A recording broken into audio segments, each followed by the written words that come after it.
sports. We are the fourth. We are Minnesota.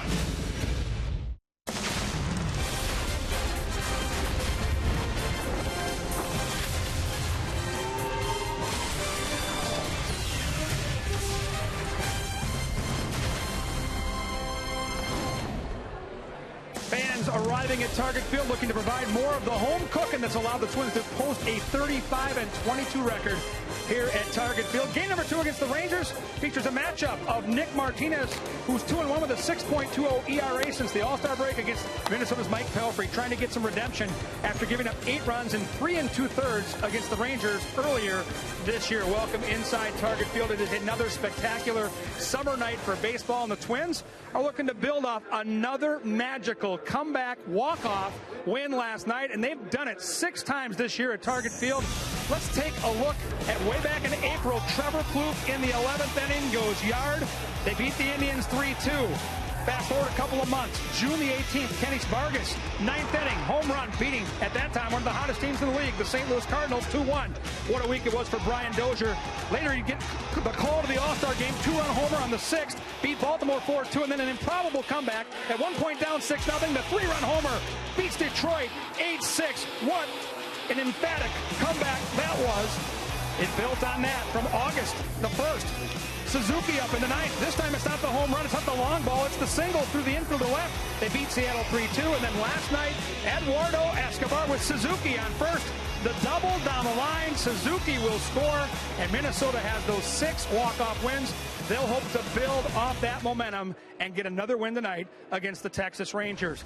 When we come back, Dick Bramer and Bert Blyleven take a look at one of the real key cogs of the lineup. He bats clean up again. He's the youngster Miguel Sano. We'll break down his swing next.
By Menards. Save big money at Menards on all your home improvement needs. And by Jeep. Find your summer of adventure with great deals at the Jeep Summer Clearance Event. Last night was a really good night for the Twins in the wild card standings. They're hoping for another one tonight on the DirecTV wild card standings. The Orioles were no hit today by Seattle. The Twins can pick up a game on Baltimore and maybe move up the list of the wild card contenders. Another hot and muggy night here at Target Field. Dick Bramer along with Bert Blyleven, the Twins hoping to clinch a series win early. Miguel Sano on a contending team. Just a young man, 22 years old, and he's hitting cleanup and providing some awfully big hits. You know, when Miguel first came up, the Twins were hoping to get tremendous power out of this young man. But I think what we have seen, yes, he has power. But what he's been able to do is maintain a pretty good average, especially here at home, by using the whole field. In last night's ball game, a couple hits, both of them going to right field. Yes, they'd like to see more home runs from Sano, but what he brings to the ballpark, hitting in that number 4 spot, is a young man with a lot of potential. And eventually we'll see more and more of him at third base, and the Twins can only hope that he'll have as long and productive a career as Adrian Beltre, who, trust me, is still going strong. I tell you what, just the other day against the Houston Astros, he did this for the 3rd time in his career, hitting for the cycle. And, you know, that triple for a big man like Beltre, always the hardest to get. Then a double, and he's thought about it. He said, no, I'm going to get the cycle. He got the base hit by going to right field, and then he hit the home run to complete the cycle. 3rd time, and when you know, Babe Ruth did that 3 times. If your name mentioned with Babe Ruth, that's pretty good. Not only offensively, Beltre, 4-time Gold Glove winner. We saw it in last night's ball game. Rob Torrey Hunter of a double, and then Brian Dozier, a bunt, trying to get on, and what a play again by the 4-time Gold Glove winner. Twins have not won a series since the All-Star break, and Adrian Beltre and the Rangers, like the Twins, are contenders in the wild card standings. We'll see if the Twins can take care of business early tonight and beat the Rangers again and win the series.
There haven't been as many wins lately as the Twins would like, but a dramatic one nonetheless last night.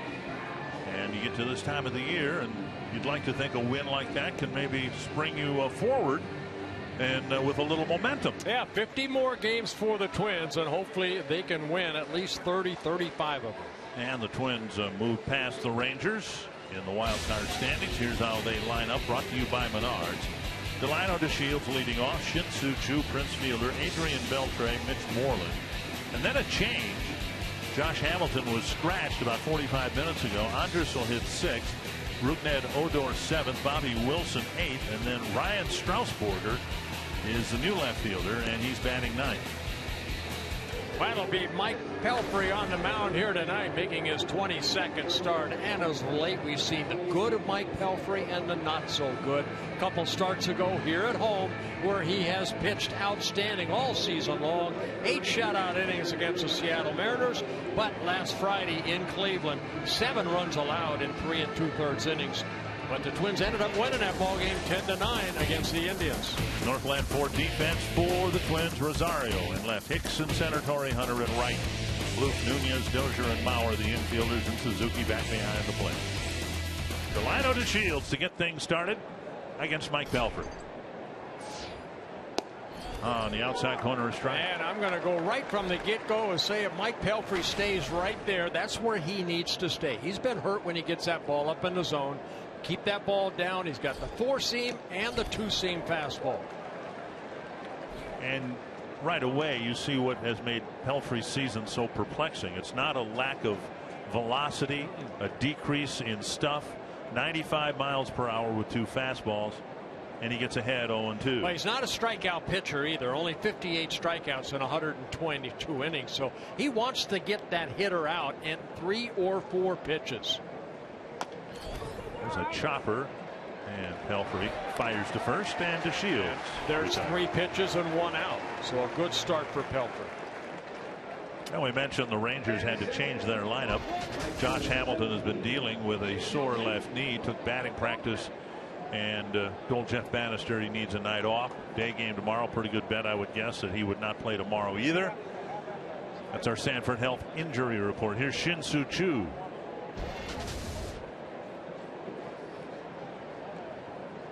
Pelfrey making his first appearance this year against the Texas Rangers. I beg your pardon. He started in on the 13th and had one of his worst outings. 8 earned runs, 3 2/3 innings. Yeah, that in Texas for Mike Pelfrey overall, his 4th career start. Looking for his first win. He's 0-2 with an ERA over 7 against him, so he needs a good one here tonight. Nothing but strikes so far, and Choo is behind in the count. 0-2. And that more the 2-seamer that started inside, came back over the inner part of the plate. So yeah, 2 different fastballs. The 4-seamer straight, the 2-seamer has a little bit of sink and movement, and then the split finger along with the breaking ball. And outside 1-2. That was a splitter right there. It's one thing I think we saw early on. You know, Mike Pelfrey in the first, for a while there, he's pitching really good by trusting that splitter, but it's been a tough pitch for him to kind of maintain and get on top of. And there's a high fastball that really doesn't do anything. If you're going to throw a fastball, you're going to have to throw it at his letters, at Choo's letters, rather than up, and Choo's going to take it. It's kind of a wasted pitch. Now you got to go down and away and get it there. Too much of the plate right there, and Choo fouls it off. Yeah, Dick, you're right. The velocity's there. We got him right there at 95, but it's control. It's the location of that pitch. Your catcher moves outside. You want to miss. If you're going to miss, you miss outside. That's how you make that plate grow. And Pelfrey, again, not a strikeout pitcher, has to hit his spots. Another 2-2. Missed the inside corner. 3-2. That was more of the 4-seam fastball. For strike 2, we saw the 2-seamer that came back over the plate. That was a more of the 4-seamer.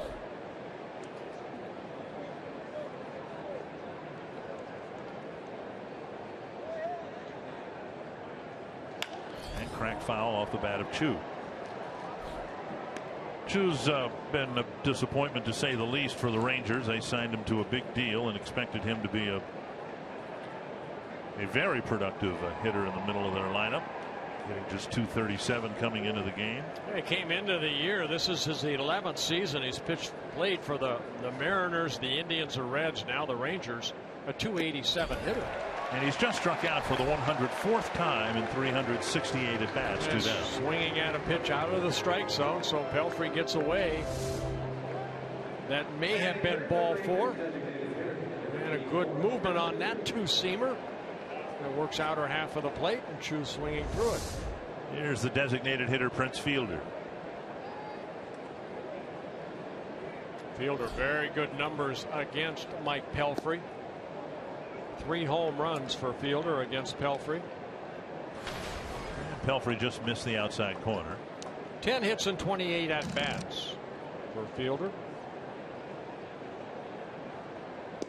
And an off-speed pitch tickles the outside corner. 1-1. Fielder now leading the American League in hitting. Hitting at .327. 45 multi-hit games this year. More than 1 hit in a game. Picked up 2 last night. That's to left within range for Rosario. 1-2-3 first inning for Mike Pelfrey.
Late in the ball game last night, see if they can get something generated early tonight.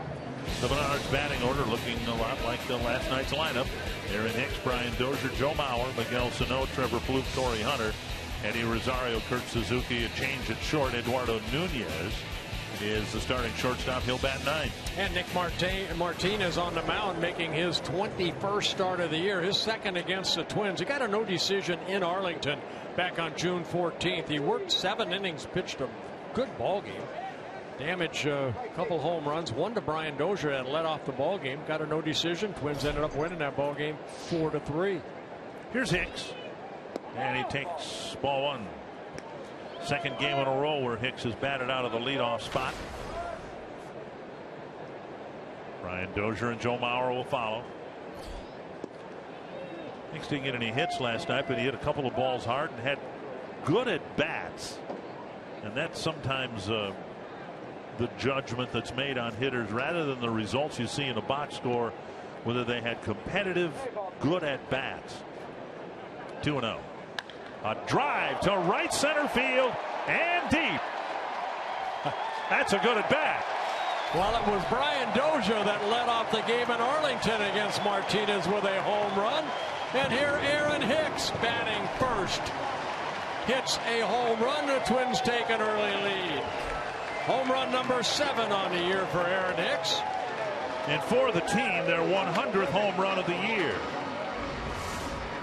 And yep, you're right. For the second game in a row against Martinez, the Twins get a leadoff home run. It was Dozier in Texas and Hicks tonight.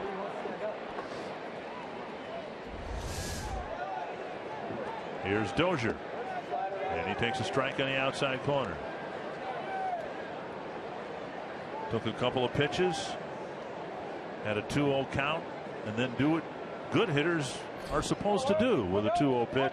that center cut right over the middle of the plate. You know, if you're an Aaron Hicks fan, you know, a couple years ago, everybody was kind of down on him, but you could see it in his face now. And I talk about that. You see the confidence that young man has had over the last couple months. Our conference call the other day, I made the comment, you know, a team, an organization can show confidence in you, in Aaron Hicks in this case, but unless or until he has it himself. You know, I mean, the Twins tried to hand him the job for 2 years in a row. As the ball popped up down the right field line, it's a foul ball and won't be caught. Yeah, sometimes it takes a little bit longer for players. We were talking about Mike Moustakas with the Kansas City Royals. You know, he's having a solid year finally. You know, the Royals gave him that third base job, kept pushing him out there, sending him back, pushing it out there. What, almost 2,000 at bats finally, and he's gotten it. Tap foul. We just got done on the last road trip playing the Toronto Blue Jays, and Jose Bautista took him what, 6 years, 4 organizations before something finally clicked.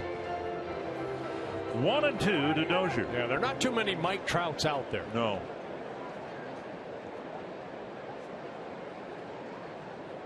And a breaking ball. Dozier swings and misses. 1 down. Yeah, Martinez picking up a strikeout, took something off that pitch and picks up a strikeout. Northland 4 defense for the Rangers. It's the replacement Strasburger in left field, the Shields in center, Suchu in right, Beltre, Andrus, Odor, and Moreland, with Bobby Wilson behind the plate. Yeah, we mentioned it last night. Defensively, only the Oakland A's have made more errors than the Texas Rangers behind their pitching staff. Outside to Mauer, ball 1. Mauer, good day at the plate last night. A base hit in his first at bat, drew a walk at the big RBI double in the 8th inning.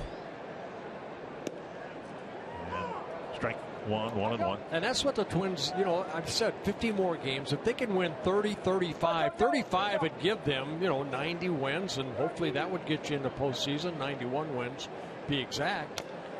But you need guys like Mauer to really step up right now. This is the time for Mauer and Torrey Hunter to really step up and get some big hits like Mauer did last night.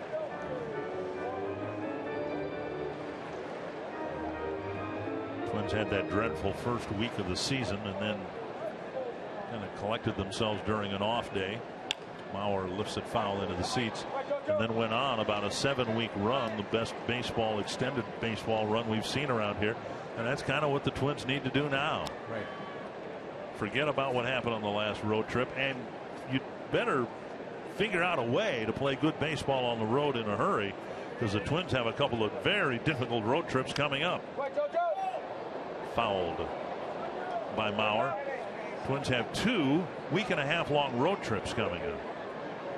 After the Cleveland series here this weekend, the Twins have the Yankees, the Orioles, and the Rays, and they're home for a week. Then the Astros, Royals, and White Sox on the road. Tap foul. Martinez changing his speed with that breaking ball, almost the same pitch that struck out Dozier, that slow curveball at 77 miles an hour. Fastball in the mid-90s, up lower 90s over the upper 90s. Wilson asking for a changeup, going with a fastball away. Tapper beyond the pitcher. Odor picks it up, throws to first, 2 down, and that will bring up Miguel Sano. Good location on that pitch right there, down and away, and all Joe could do is try to pull it, and pulled it the old 4-3 put out. Twins beat the Rangers, as it turned out, last night with doubles. Sano got one of them. They collected a whole bunch of triples against Martinez in Texas, 4 of them in the game, 3 of them in 1 inning, and incredibly, with 3 triples in 1 inning, the Twins scored only 1 run. We'll see if they got a triple or 2 or 3 or 4 in store tonight. 1 strike to Sano, and now a ball. Reverse splits for Martinez. Right-handers have a great deal of better success against Martinez than left-handers. Swing and a miss, a breaking ball. Now, right-handers hitting .298 against Martinez. Left-handers .226. And overall .264. He's given up now 14 home runs. 1-2. And now 2-2.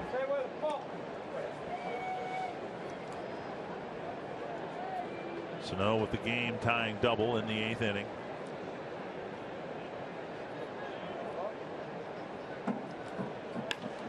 Look out. And wicked foul over the tarp.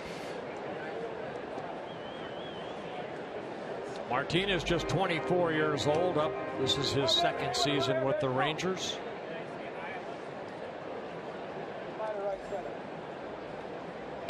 To left and down for a hit. Sano with a 2-out single, and that was one of the things that was nice to see about last night's game too. The biggest hits of the game came with 2 outs in an inning, and we'll see if the Twins can do something with this single off the bat of Sano. Well, Martinez went back to, now this is the pitch that struck out Dozier, but it stayed up a little bit, and good solid swing. Talked about Sano a little bit in the open. How is he utilizing the whole field? And that was a high breaking ball, and he ends up pulling it into left field. Plouffe, couple of hits and 5 at bats against Martinez. On the outside corner, a strike.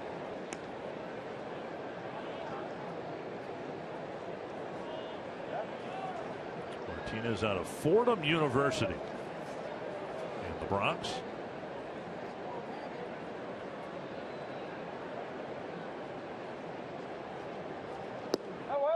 Just off that corner. And it's 1-1.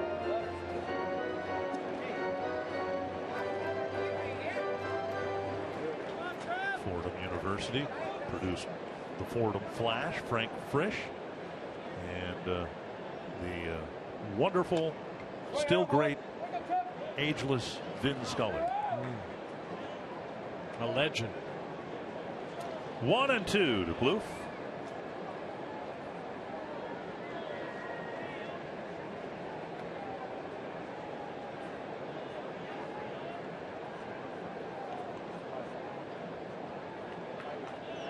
High fastball got him, and Plouffe strikes out to end the inning. But the inning starts with an Aaron Hicks home run, and the Twins take the first lead.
Fox Sports North has partnered with the Players Trust to provide transportation for the Starkey Hearing Foundation. And tonight's Twins came aboard the Fox Sports Fan Express as part of the Buses for Baseball program.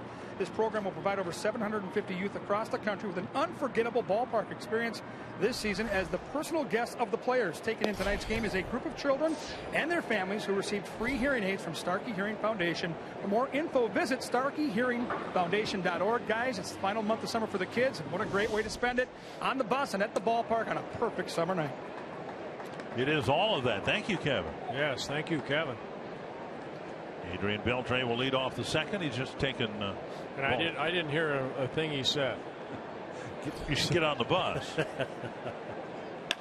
On the ground, hit right to the shortstop Nunez. He sets and fires one away. And that'll bring up Mitch Moreland. Twins lost the series in Texas 2-1. The one game they won was the game started by Nick Martinez. And while it would be nice for the Twins to run off a winning streak like the Blue Jays have put together, and they're winning comfortably here already tonight 10-2 at home over Oakland just in the 4th inning. What the Twins can do, I think, to get into a wild card spot is just do a much better job of winning series. You win 2 out of 3 from here on out, you should get to the playoffs. Yeah, Twins have had, I think, their longest winning streak has been 5 games. Their longest losing streak have been 5 games. So, yeah, I mean, you don't expect to go out there and do what Toronto's doing, where, you know, they won 9 in a row right now. You'd like to do that, but you want to win series. You're absolutely right, Dick. And the Twins, if they say can, that too often. That's right. If the Twins win this game tonight, they could jump past both Tampa Bay, get into a tie with Baltimore. The Orioles were defeated and no hit today by Hisashi Iwakuma, and could be as high as tied for 3rd in the wild card standings. Yeah, there's a wild card standings right there. Tampa Bay would have to lose. Tapper right side. Dozier charges. He's got plenty of time to get Moreland 2 down. Yeah, that looked like the off-speed splitter right there that had Moreland way out front. Created the 3rd ground ball out off of Pelfrey's in the first 5 outs he's been able to record. We had a dramatic win for the home team here last night, and there were some other dramatic home wins, but that was unbelievable last night. 15 games in baseball, and the home team won all 15 of them. Home field advantage. That's the way you're supposed to win. But 15 of them? No, it doesn't happen. Has that ever happened? I don't before? believe it. You can see the most number of games won by the home team in one night. 15 of them.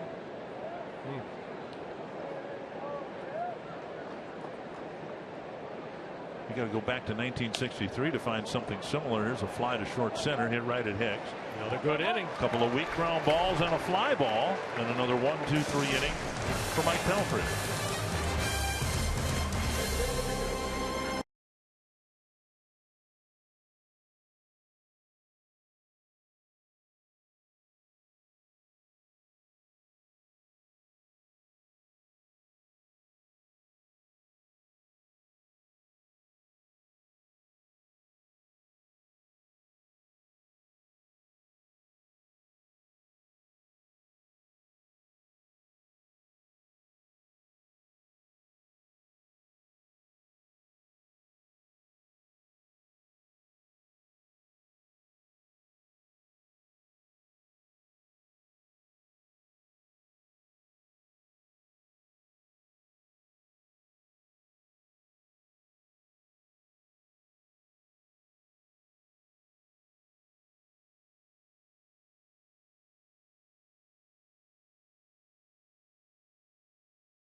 hiking trail, a 296-mile footpath along the North Shore from Duluth to the Canadian border. You can visit exploreminnesota.com. Discover a world that's only in Minnesota. Share and tag your Minnesota experiences with hashtag #OnlyInMN. Strike one to Torrey Hunter. Trail passes through the Superior National Forest, 7 state parks. You like this? There are numerous spots to rest. Oh, yeah. You go through Castle Danger, Silver Bay, Lutzen, Croftville, Grand Marais, Hovland. Wow. A lot of places to go through. Inside, and it's 1 and 2. 296-mile walk. You'd want to rest from time to time, wouldn't you? I don't think I would make it. Well, you don't even have to if make I it. rested. Hunter strikes out, 1 away in the second. Yeah, Martinez picks up his 3rd strikeout. And that'll bring up Eddie Rosario. And before we go too much further, I want to say happy birthday to Peg Imhoff. Peg Imhoff has been with the Twins organization for 40 years. She is the matron of the press box. Yes, she is. And if she ever writes a book, we're in trouble. No, she is a wonderful lady, and she's one of the reasons this is such a fun place to come to work every day. Ball 1. So, Peg, happy birthday to you, young lady. Rosario with a 1-0 count. And now 2-0.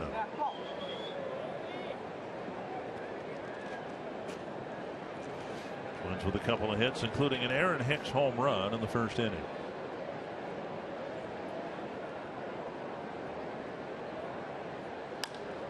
Flipped foul over the Texas dugout. Martinez really started the season off strong for the Rangers. In his first 10 starts, he was 4-1, 2.03 ERA.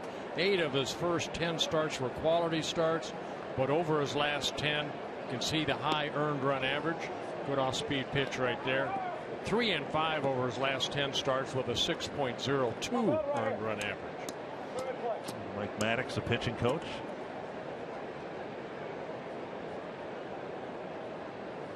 And a pop-up to right center field.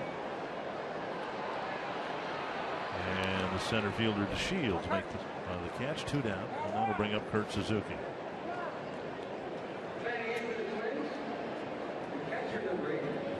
Lost in the heroics of Eduardo Escobar's double is the fact that Suzuki got nailed by a foul tip early in the ball game and scored from first on the double.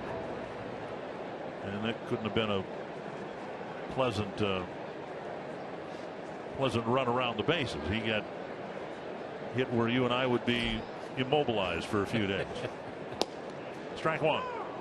Well, you know what? I think what's lost too is Escobar's leadoff walk in the 8th. Yeah. And then the walk to Suzuki in the 9th inning that kind of set up, 2 of the 3 runs the Twins needed to win. So as a pitcher, yeah, you don't like walking, especially that leadoff hitter. 1-1. There's Escobar. 3rd time in his career he has ended a game with a game winner. Off the plate, 2-1.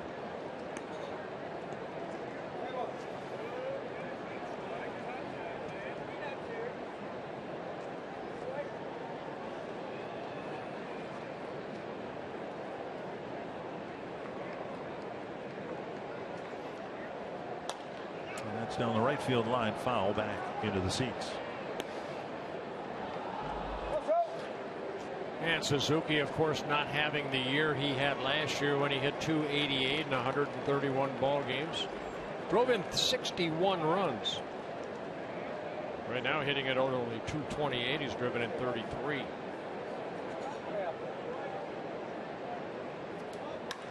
Solidly to center. And another 2-out hit. And that'll bring up Eduardo Nunez. Yeah, not a bad pitch right there by Martinez, but it was a sinker down, and Suzuki just dropped the bat and hit a line drive. 3rd hit for the Twins. A lot of times as a pitcher, you're thinking, down, this will get me a ground ball. Suzuki with that uppercut swing, lines it into center field. So good at bat for Kurt Suzuki. And now Nunez, who got a double and a triple against Martinez in Texas. And we gave you the numbers before. Martinez yielding a much higher opponent batting average to righties than lefties. And so Paul Molitor, trying to find a spot for Nunez to get into the lineup, thought this would be a good spot for him. Escobar, the other shortstop, of course, would be hitting left-handed against Martinez. And strike one followed by strike two.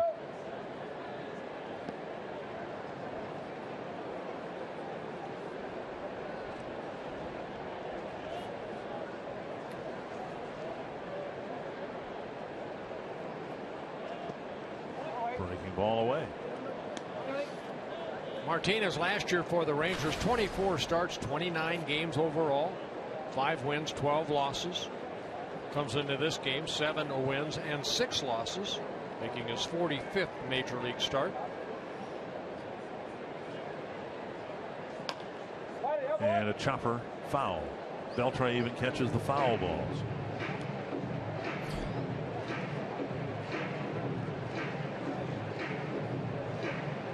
One and two. Beautiful night here at Target Field. A little bit warmer, a little stickier than it was last night. Chopper to short. Andrus scoops it up and throws on target. And that wraps up the Twins' second inning. They lead it 1-0.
In Seattle, Hisashi Iwakuma threw a no-hitter at the Baltimore Orioles. Now, we all thought Iwakuma's career was pretty much over with when the Twins scored a run against him. But a week and a half ago, Dozier had a late home run, but he was really good that day and even better today. Well, I'll tell you what, this young man right here, he spent a lot of time on a disabled this year, you know, and Seattle was really looking at him as being, you know, him with Felix Hernandez as a great 1-2 punch. But, yeah, congratulations to Iwakuma on that no-hitter. So the bottom line as it relates to Twins fans is the Orioles have already lost. They're 57-56. If the Twins win here tonight, they'll pull into a wild card place tie with the Orioles. Odor takes inside 1-1. Tampa Bay is losing right now to Atlanta. They are right now ahead of the Twins. And the Twins could find themselves tied with the Orioles for the 3rd spot in the wild card standings if they win here tonight. Missing inside 2-1. You know, it's so nice to talk about it, Dick, because for the last 4 years we haven't been in the middle of August talking about situations like this, the wild card. Of course, Kansas City 12-game lead over the Twins in second place, but man, that wild card has opened a door for a lot of clubs. The way the Blue Jays are going, they're leading 10-3 right now. Seems inevitable they're going to pass the Yankees, and then the Yankees will be a wild card listed team. 3-1. And the ball lined to left. Rosario, knee high, comes up with a catch. Oh, yeah, very nice jump right there. That ball looked like it was going to be a base hit in front of Rosario, but he read it nicely and came charging in. Odor hitting the ball right on the button. But good concentration. Look at the concentration by Rosario. And Rosario right there, you can see how quick he decides to come in and make a nice catch. And that's one of the things I think we've seen from him in left field. He plays an aggressive left field. He wants to go catch the ball, whether it's coming in laterally, going back. He can cover a lot of ground out there. We saw him make a really nice catch on a ball in the gap yesterday. They're just striking the outside corner 1-1. And as the Twins track Byron Buxton's progress at AAA, he's playing AAA baseball for the first time now. Doing well. There's a ball hit toward the hole, cut off by Plouffe. He spins and fires. Nice play for out number 2. Nice play by Trevor Plouffe going to his left. That ball gets by him. Bobby Wilson has a base hit. Nunez was backing up the play. No chance to get him. So it's really only Plouffe that reaches out, gets it in the glove, spins around, makes a good chest high throw over to Mauer for the second out. 2 down, and now Ryan Strasburger. Strasburger just getting called up from AAA Round Rock by the Texas Rangers on August 4th. 1 for 6 so far in the big leagues.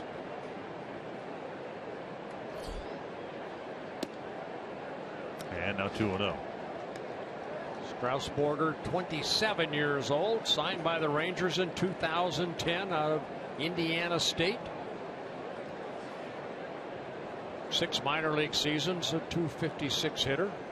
Got some power, 42 home runs in the 6 minor league seasons. Hit 10 of them down in AAA this year in Round Rock. Popped up short right. Dozier out. And he makes the play in front of Hunter. A perfect first trip through the batting order for Mike Pelfrey.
Link, your link to what's next, by NorthlandFord.com and your local Northland Ford dealer. And by Grand Casino. The best stories start here. Aaron Hicks leading off the third. He takes strike 1. He clobbered a solo home run to start the ball game against Nick Martinez. 1 strike.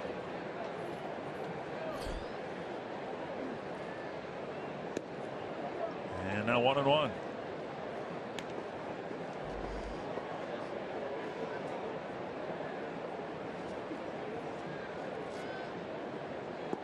Swing and a miss. 1-2. A good off-speed pitch right there by Martinez, working the outer half of the plate. Made a mistake to Hicks, and Hicks took advantage of it. Gave the Twins a 1-0 lead. Wilson wanting that fastball up. And a solid single to right. Not up enough. And Hicks with a big turn. Won't challenge Chu's arm. You saw Wilson put that glove up. He wanted it at about, head high as far as height of that pitch, but it was stayed about letter high. And Hicks quickly hit it into right field. Right down the middle pretty much. Hicks took advantage of that pitch. Hicks 9 for 12 in stolen base attempts. We'll see if the Twins, playing with an early lead for a change, want to put a running play on here.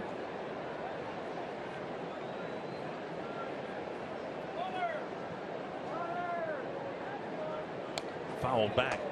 Dozier struck out for the 110th time this year in the first inning.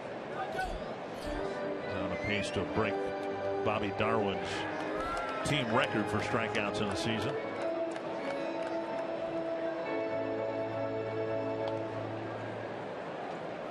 Well, Bobby Wilson behind the plate catching. Very good throwing arm. And a throw over to keep Hicks close. Martinez, see how quick he is home. That's what Butch Davis will have that stopwatch on him. Butch Davis, the first base coach. See the stopwatch in his left hand. Down the line and down for a hit. Hicks round second, on his way to third. Dozier going to second, and he is in with a double. Another extra base hit for Brian Dozier, his 30th double to go with his 3 triples and 24 home runs. Fastball, Brian turning on it. And Aaron Hicks, knowing he can get to third base, can Dozier get to second? Slides in safely. And now Mauer.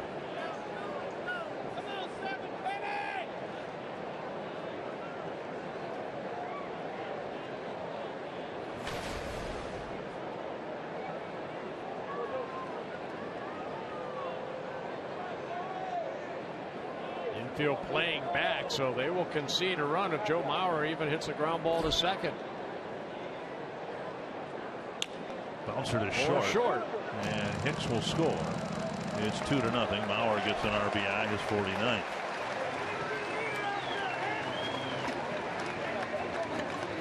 Ground ball to second would have been better because he may have been able to advance Dozier over to third, but he does drive in a run. Twins take a 2-0 lead. Miguel Sano with a chance to drive in another run.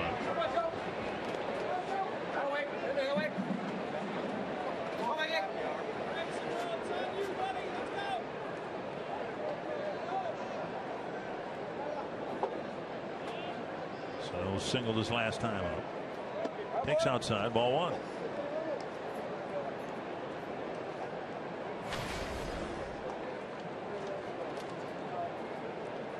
Sano hitting over 300 against right-handed pitching. Just 200 against lefties. Well, the Twins haven't seen much left-handed pitching, and the ones they've seen have been pretty good. David Price, guys like that.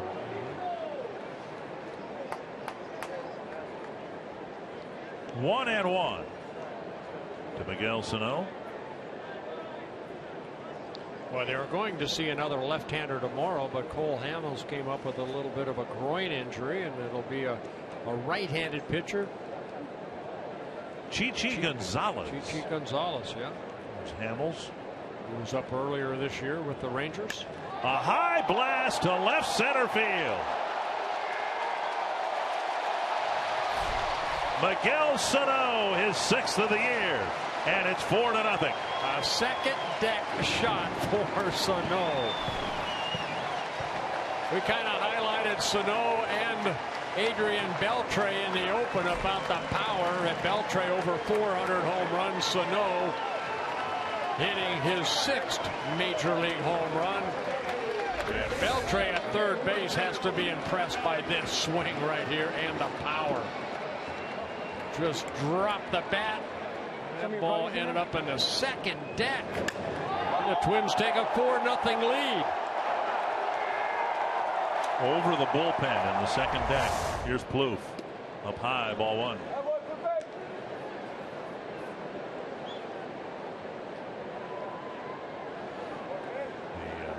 The exit velocity 96.5 miles per hour. 1-1 to Plouffe. Home runs really haven't been a problem for Martinez, but the Twins have 2 of them tonight. And Sano's with a man aboard.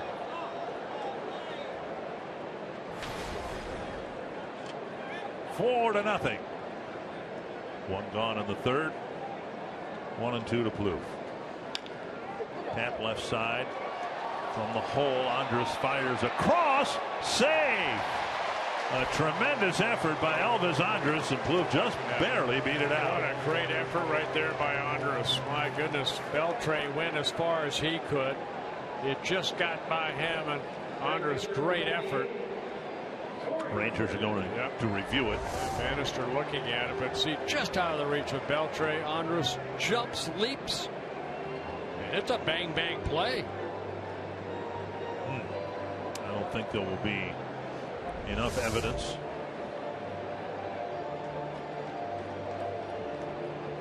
And so the Rangers will let the call stand. And Torrey Hunter will hit with a man aboard. 4th hit of the inning for the Twins. 7 hits in the ballgame so far off of Martinez.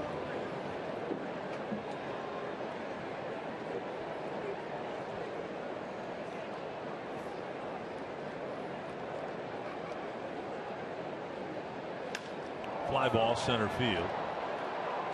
Shields has an easy catch to make. That's the second out. And that'll get us to Rosario.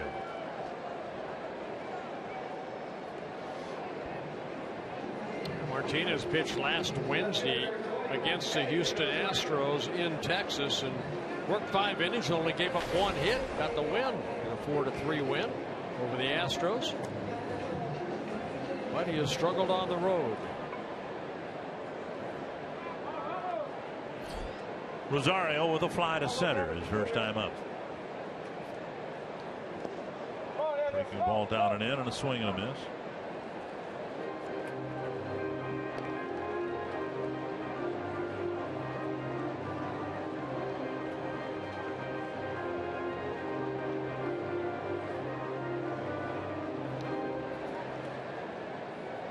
One strike to the Twins left fielder.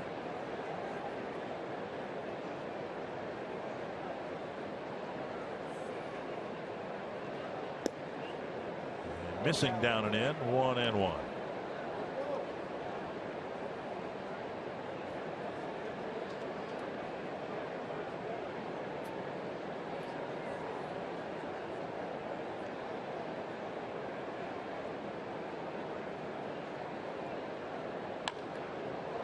And over the Texas dugout.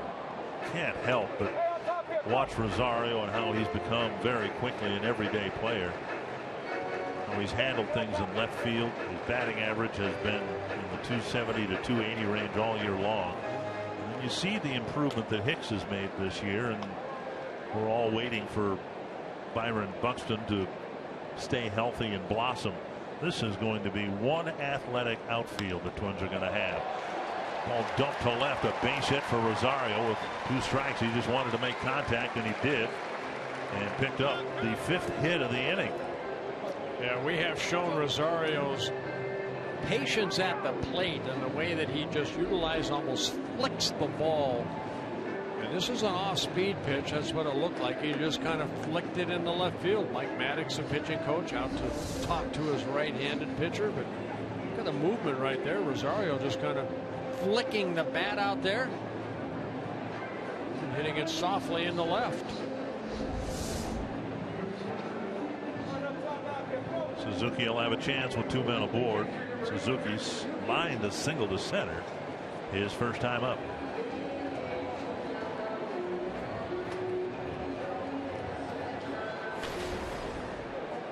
No throwing activity down in the Texas bullpen. Somebody's just doing some jumping jacks, trying to get loose out there. That is what is lost in the game of baseball. Players don't do a lot of jumping jacks anymore. They don't wear flannel uniforms either. I know they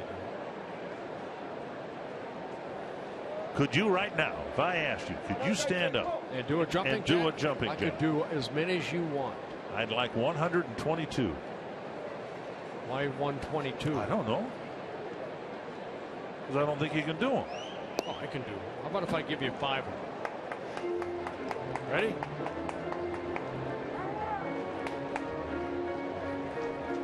How's that? That's pretty good. Thank you. 117 to go. Okay. We're going to have to do it as the game goes on, okay? 1-1 to Suzuki. Now, did you seriously? Yeah, we've got people fanning him down here now. Did you seriously do jumping jacks? Yes, we did.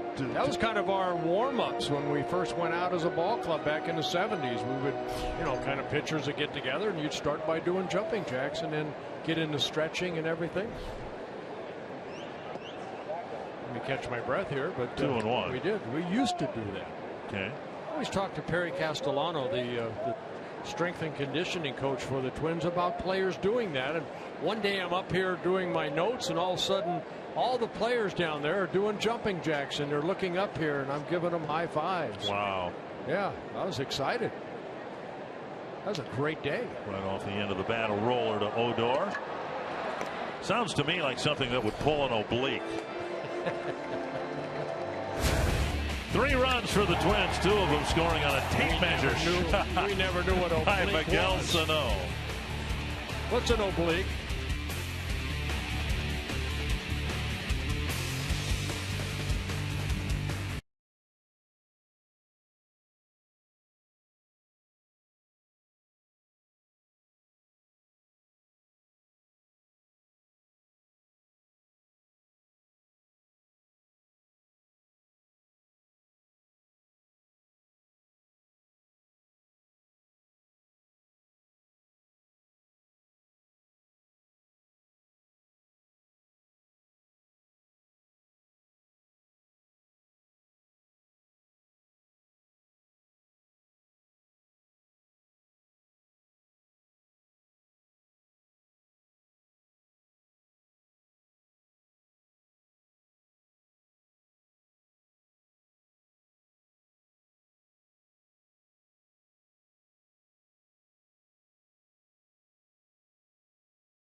Shutout ball through 6 innings. Yeah, 6 innings for Gibson, 106 pitches, the pitch count a little bit high, but what he was able to do is kind of, you know, settle the starting staff down a little bit after that ugly road trip where all 5 starters just pitched terrible. So, yeah, tip your hat to Kyle Gibson, and hopefully it filtered into Mike Pelfrey here tonight. I'm sure he was watching.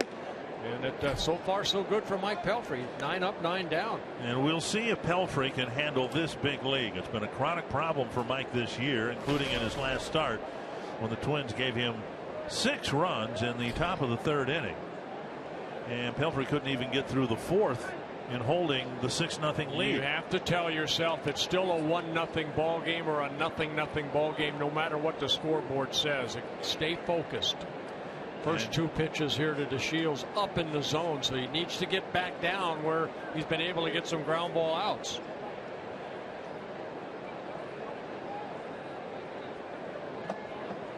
And a strike, 2-1. One thing you cannot do is hurry up the game. You know, you have a nice lead, all of a sudden you think, oh, I'm feeling good. All of a sudden you lose that little bit of focus and concentration. Good pitch right there to even the count. Comes back to even the count at 2-2. DeShields, Chu, and Fielder in the fourth.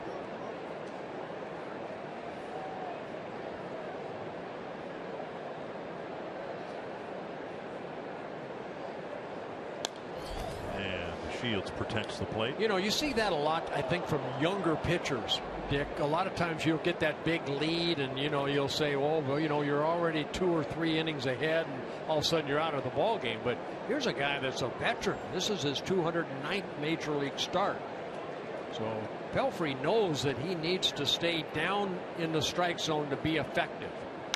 Chopper to short. Nunez fires a throw over to one away, and Pelfrey comes back to get DeShields. He had to because DeShields got down that line quickly. Good play by Nunez. Time now for you to tweet your strongest fan photo. Use hashtag NorthDataStrongFan, and you might see yourself in an upcoming broadcast brought to you by T-Mobile.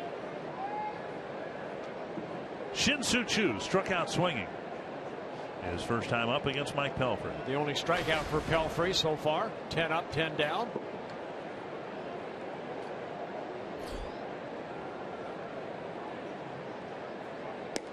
Strike one.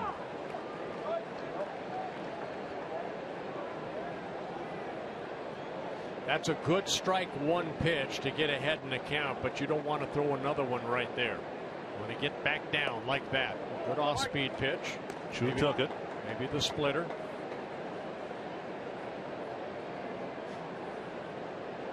Strike one was a little bit on the high side in the strike zone. Missed the inside corner with the mid-90s fastball. 2-1. You have to work both sides of the plate. Ahead in the count. You maybe work inside. Suzuki with the little finger twist. This is a two-seamer down and away. And it was away. It was just up, but down. It was away. Now with 2 strikes, Plouffe will move to the right side of the infield. This is the relationship between pitcher and catcher right here. Kurt Suzuki knows what he wants Pelfrey to do right here. The split finger. Keep it down. And it's hit to the gap in right center field. One hops the wall, and Chu will go to second with a 1-out double. And that'll bring up Prince Fielder. The thought process was good. Pelfrey got and agreed to the splitter. The execution was not good because of where the location of that splitter stayed. Right there. And Chu, of course, a left-handed hitter. They like that ball middle in, so they can do exactly that. For Chu, his 22nd double of the year. First hit for the Rangers. Fielder hit a fly ball to Rosario, his first time up.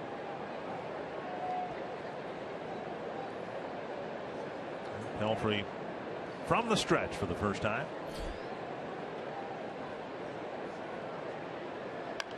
Foul back. A strike. Tonight's Cold Hard Facts brought to you by Clean, Crisp Coors Light. The Rangers in the last couple games have struggled with men in scoring position. A timely fact, given the fact that Chu's at second with 1 out. Let's hope it continues. Not only tonight, but tomorrow afternoon. 1 strike to Fielder. That's to left. And Rosario sprinting near the line makes the catch, 2 away. And that'll bring us to Adrian Beltre. You know, Beltre coming up, Dick. This guy, a future maybe Hall of Famer? I think so, because he's excelled in every area. He's played for a long time. And the volume of his work, the hits, the home runs. And I don't know, is there a better fielding third baseman in the American League right now? I don't believe there is. He has 2,699 hits, and he's not done playing yet. He's only 36 years old. Over 400 home runs. Strike over the inside. Over 550 doubles. And he's driven in, I believe, about 1,400 batters.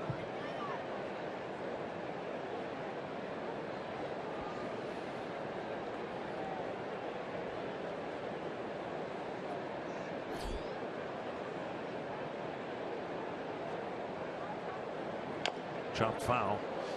We were trying to think last night on the way home, third baseman who were in the Hall of Fame. At one point there were only 9. Now that we've added Ron Santo posthumously, but you've got Brett, Eddie Matthews, Mike Schmidt, Brooks Robinson, Ron Santo, and from a lot of them I'm sure from before I was around, but it's, I believe, still the least represented position in the Hall of Fame. 2 strikes.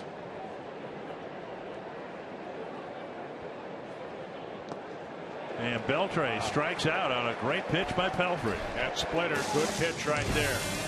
Chu left at second. It's 4-0 Twins.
...2015. A post-game event following the August 29th game between the Twins and the Astros. You can enjoy the game. Then stay for post-game live music from Unite Twin Cities and special Twins player appearances. For details and tickets, visit twinsbaseball.com/Faith Night. Eduardo Nunez will lead off the bottom of the 4th. He's played some third base in his time, but I have in front of me the list of all 11 third basemen enshrined in the Hall of Fame in Cooperstown. I'll give them to you alphabetically here shortly. There's a ball lifted to right field and retreating a few steps. Shin-Soo Choo, still in the grass, makes the catch. Frank Home Run Banker, who hit all of 96 home runs, but that was his nickname because of when he played. Wade Boggs, George Brett, Jimmy Collins, George Kell, Freddie Lindstrom, Eddie Matthews, Brooks Robinson, Ron Santo, Mike Schmidt, and Pie Traynor. Only 11 third basemen enshrined in the Hall of Fame. And Beltre, I think, will get there. I believe so too. One down in the 4th, and now Aaron Hicks. Only because he's not done. I think he'll play another 2 or 3 years and even add more. He may end up with 3,000 hits. 1-1 to Hicks, who got an off-speed pitch on the 1-0 count.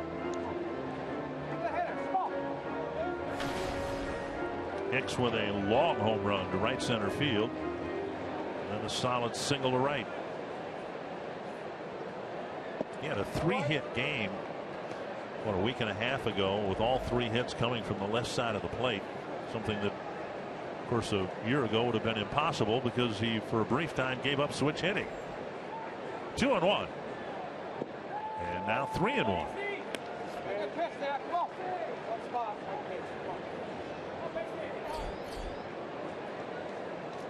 Dozier on deck. And Martinez has not walked a batter yet. Has 3 strikeouts. Hicks was on his way to first, and it's strike 2. Thought that pitch may have been high. 75 pitches for Martinez. 53 strikes. Take a look at this last pitch. But the catcher stole that one for him. And so he just cracks another single to right. Same pitch, better results.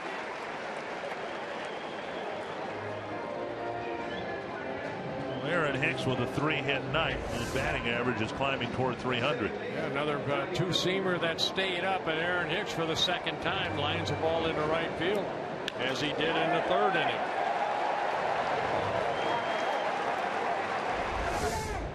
We'll bring up Dozier, who doubled down the left field line in the 3-run 3rd inning.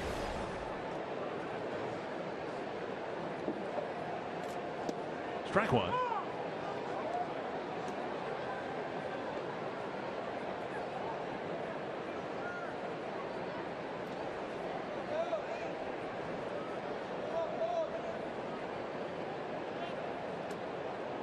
Hicks with 3 hits. Hasn't not stolen a base in a while. I don't know if you're watching Dozier or not, but he's kind of looking down at 3rd base, as a lot of hitters do, to see where Beltre's playing. Remember, he tried a bunt on Beltre yesterday, and Beltre made a great play off of that bunt. Talked with Paul Molitor before the game about that. He said, yeah, he just bunted it a little bit too hard. You know, the ball needed to not accelerate or be traveling as quickly as it did to the 3rd baseman.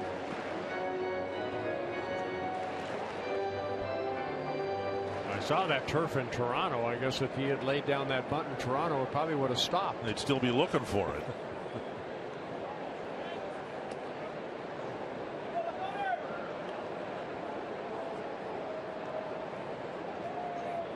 One and one to Dozier. Twins with a run in the 1st, 3 in the 3rd, looking for more here in the 4th.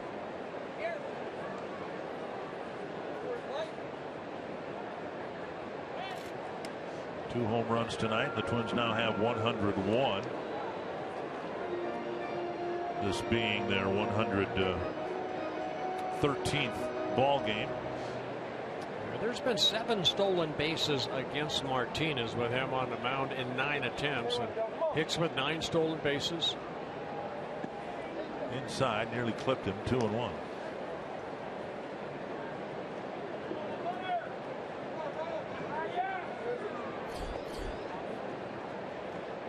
Mauer on deck.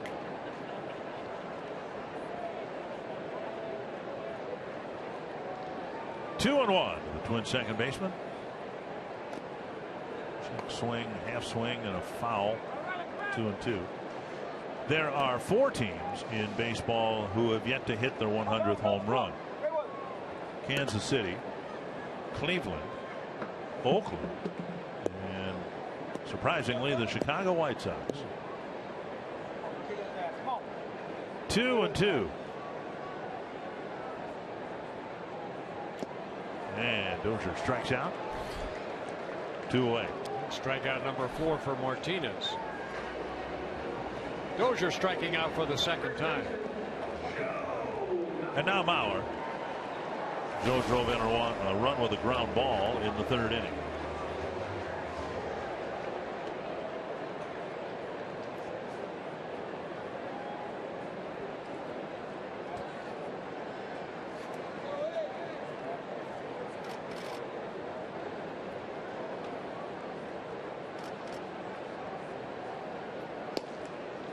Strike on the outside corner.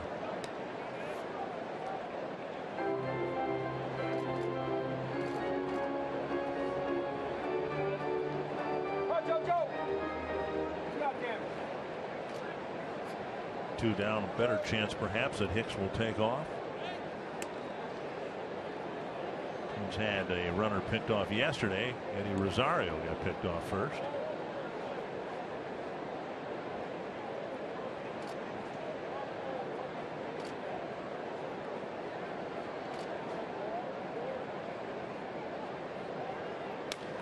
Up the middle. Hit the bag.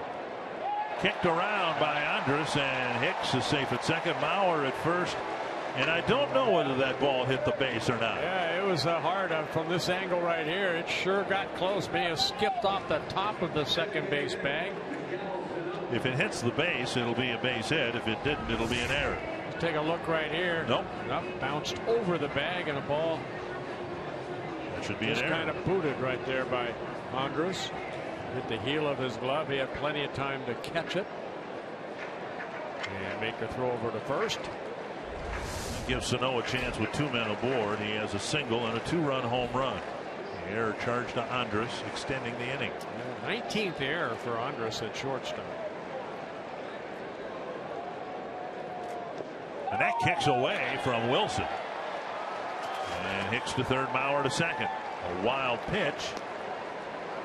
Sano has 2 men now in scoring position. And for Martinez, his 4th wild pitch of the year. So an error and a wild pitch, a base hit could open up this ball game a little bit.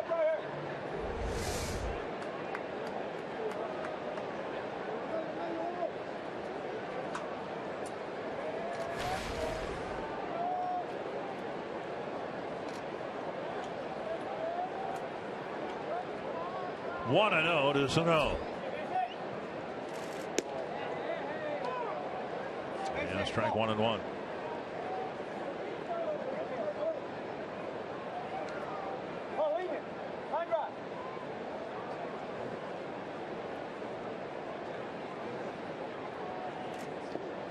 Blocked by Wilson, keeping Hicks at third. 2 and 1.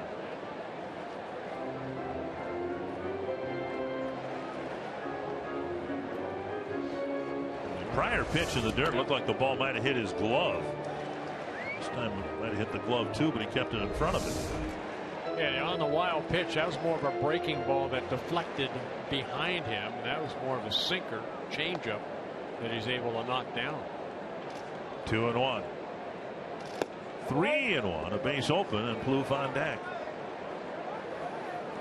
What I've seen from Martinez that I saw more of in Texas, more fastball. He's throwing a lot of off-speed stuff, a lot of changeups, a lot of breaking balls. Doesn't want to make a mistake here. They have first base open. And Sano swung through a breaking ball to fill the count. Yeah, good breaking ball, good location. A lot of off-speed pitches in this at-bat to Sano.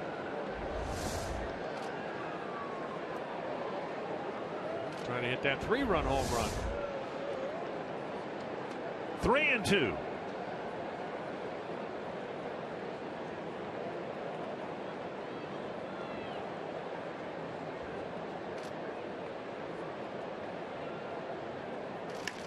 Deep to left field. A towering blast. This one in the third deck.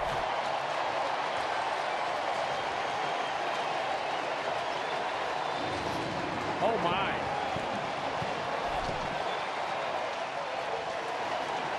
Miguel Sano having a coming out party tonight. Hurry up and build a 4th deck out in left field.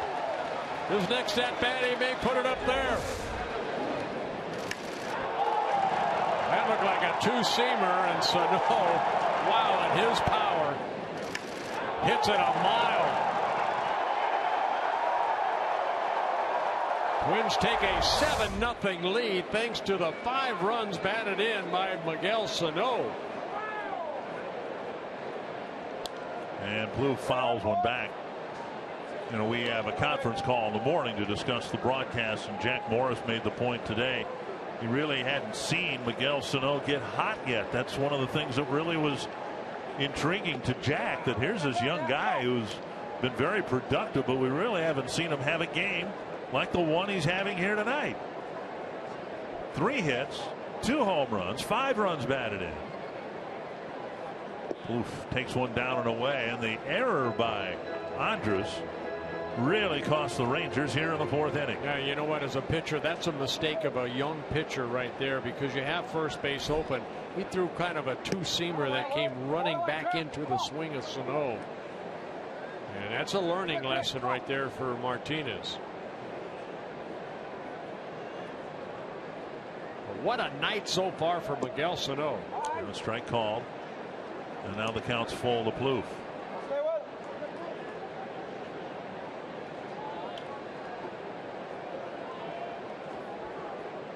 Time called.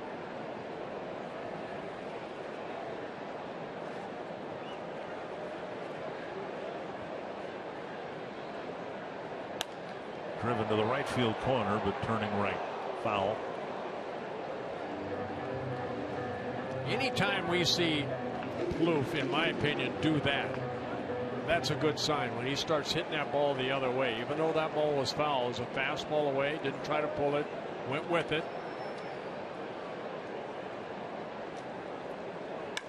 Drilled to center field. That ball hooking. You don't see too many balls hit right over the second base bag that had hook on them. And that's going to be the end of the night for Nick Martinez, who couldn't pitch around the error. Twins hitting the ball very hard against Nick Martinez again here tonight. Yeah, you want to take advantage of the opponent's mistakes, and the Twins have done that here in the fourth inning. Thanks to him. Martinez leaves the game. The Twins with a comfortable lead and a pitching change with 2 outs in the fourth.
By Miguel Sano with 2 long home runs, each well in excess of 400 feet. Anthony Bass is relieving Martinez, making his 27th relief appearance. 51 2/3 innings, 54 hits allowed, 14 walks, 38 strikeouts. Bass, 27 years old, in his first season with the Rangers, has seen major league action with the Padres and the Astros. Signing with the Rangers over the winter. Torrey Hunter will bat. Twins already with 11 hits, 3 home runs.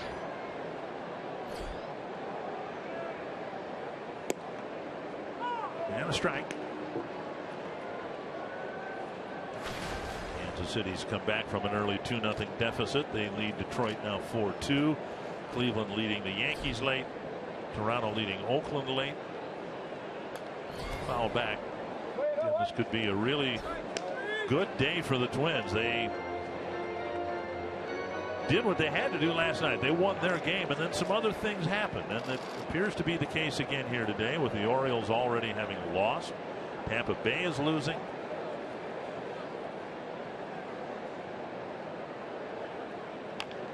There's a dribbler up the line. Of course, finishing third in the wild card standings didn't do you any good. Only 2 teams go. But the Twins would like to get ahead of some teams. It's not just the margin games behind, but the number of teams that you have to pass. Right. Still a long way to go, but you want to stay in that race. Oh, roller to third. Beltre picks it up. And that takes care of the Twins in the 4th. But another good at bat, another long home run for Miguel Sano. The Twins add 3 more and lead it 7-0.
With a 7-0 lead, Mike Pelfrey goes to work, top of the 5th. First pitch to Mitch Moreland, ball 1. I'm going to say again, it's still a 1-0 ball game from Mike Pelfrey. Keep that ball down, do exactly what he's been doing, attacking the strike zone. 2-0.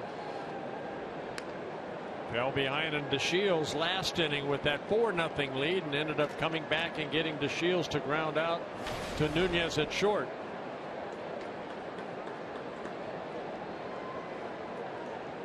Foul back ultimately, though. All he gave up in that 4th inning was a harmless 1-out double. Moreland, Andrus, and Odor in the 5th.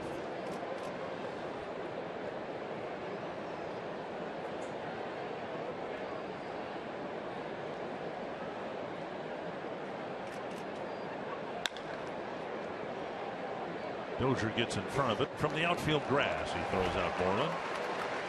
1 down. Andrus will hit next. Pepsi fans of the game enjoying a beautiful night at this beautiful ballpark. And I'll never get tired, Bird, of seeing young fans like that come into a ball game and enjoying baseball. A beautiful little girl right there enjoying the game with her mother.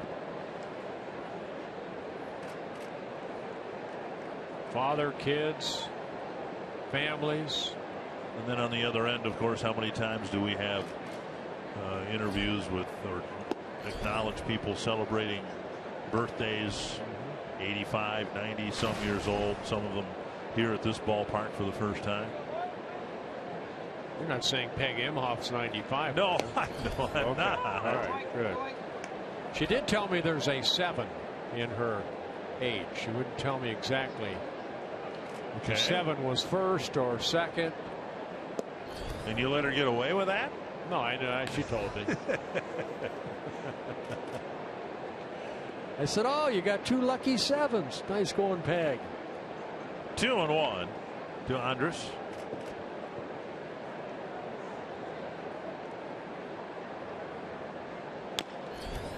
chopper in front of Plouffe, but foul. So Pelfrey right there, start his windup and then kind of hesitate, kind of set himself up, and then kept that ball down nice.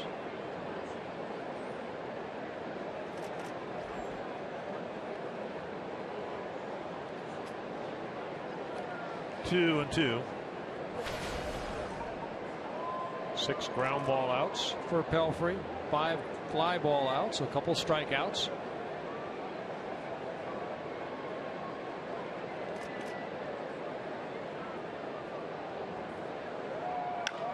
Chopper to short. War weak contact. Nunez over to Mauer, 2 down. 7-0. Twins in front, 2 down in the 5th. And our Carsoup.com trivia question: who holds the Twins' single season record for ground ball double plays by a pitcher? Now both Pelfrey and Kyle Gibson have 24 to lead the American League. Carlos Silva. Yeah.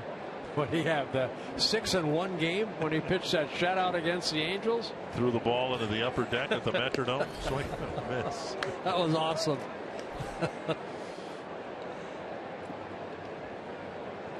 Odor, the batter, he lined to Rosario, made a bid for a hit, but Rosario, as he usually does, got a good jump on the ball coming in and made the catch. Down and in, 1-1. Pelfrey's been good so far. Just the 1 hit allowed. No walks. And very good pitch count. Just missed the inside edge. 2-1. Odor took a fastball away and hit it a line drive to Rosario in left field in his last at bat. Rosario came running in and made a nice shoestring catch. And a liner dropped, and there needs to be a throw to first, and Nunez over to Mauer. Not a catch on the fly, but a put out nonetheless for Mauer to lead a 1-2-3 inning.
Lottery winner circle 100 scratch-off tickets and worthy winners tonight.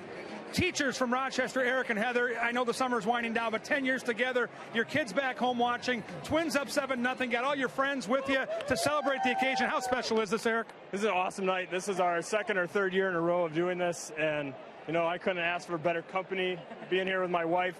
Hey kids, I hope you should be going to bed soon, but Grandma and Grandpa, thank you for watching them, and go Twins. 100 scratch-off tickets, so well done, guys. Congratulations. And they wanted to get a home run ball from Miguel Sano, but he's a couple of levels above. We need to hit one more and keep it on a lower line drive, Bert, to get them a ball here on their anniversary. You got it. Very, very nice. And happy anniversary. And enjoy a Twins victory, we hope, here tonight. Rosario should get credit for a hit. He just a little number, and Bass couldn't get there. Yeah, Odor came in, the second baseman. Really, the only play he had was to try to barehand it. As this ball gets past the pitcher, Bass dove for it, comes up short. Odor comes in, unable to get it in that hand, but you can see Rosario hustling down that line. It's his second hit.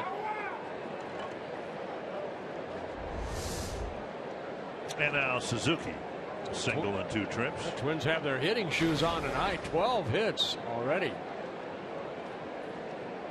Wouldn't be the first time, would it, where a team really has been struggling in the lineup to score runs consistently, and then you have a game like last night where you're pretty much dead in the water for 7 innings, and then you get a couple of 2-out hits in the 8th, you get another 2-out hit in the 9th, and now everybody shows up the next day to work and they're so much more relaxed. Yep. They have that smile on their face, you know, like Escobar right there. That's always he always has a smile on his face, but you know, it's just momentum. It can change. Yeah, Wilson's had a workout here in the last couple innings trying to block pitches in the dirt. Yeah, Bass basically a fastball slider type pitcher. Been used a lot in long relief, exactly what his role is here tonight. Paul Molitor doing a little teaching right there to Aaron Hicks.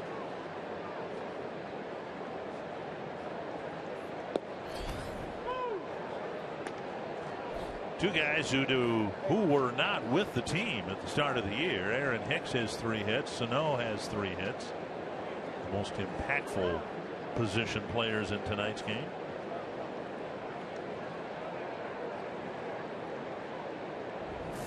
One and 2 to Suzuki. And Suzuki strikes out. 1 down. Bass picking up his first strikeout.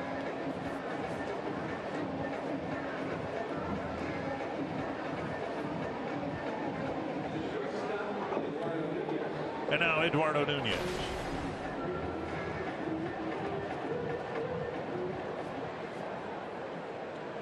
Nunez 0 for 2, a bouncer to short and a fly ball to right.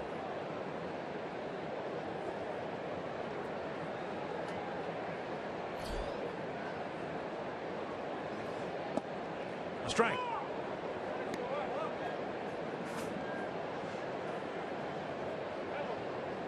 Anthony Bass originally signing with the Padres back in 2008 out of Wayne State, out of Detroit, Michigan. And now 1-1.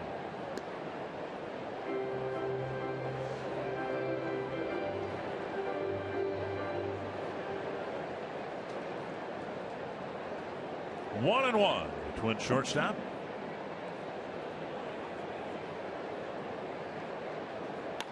And that's to right. And a base hit. Around second. Chu will fire to third. Cut off by Andrus. And Nunez with a base hit. First and third, 1 down here in the 5th inning. Every weeknight, don't miss MLB Whip Around on Fox Sports 1. Highlights, instant analysis, live look-ins from around the league. MLB Whip Around weeknights at 6 p.m. Central on Fox Sports 1 and streaming live on Fox Sports Go. Let's see if there's a 4th hit in Aaron Hicks's night. A home run to start the scoring in the 1st inning and 2 sharp singles to right. Rangers already down 7-0.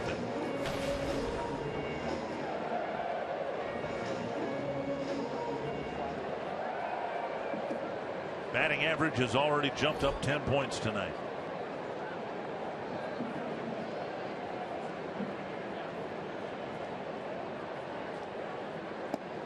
Ball 1.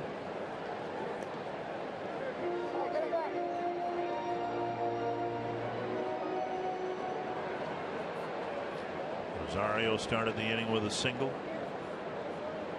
Nunez followed with a 1-out single. And another off-speed pitch, and Hicks out in front, 1-1. Yeah, almost like a little split finger right there, tailing down and away.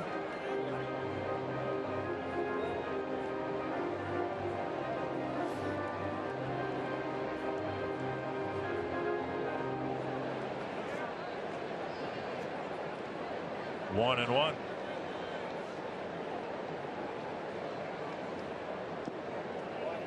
Wilson again has to sprawl to gather in a pitch in the dirt.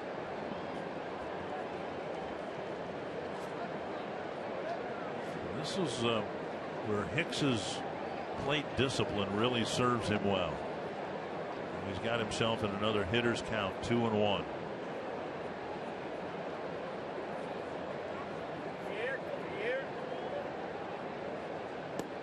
3-1. Dozier on deck. And a good take right there.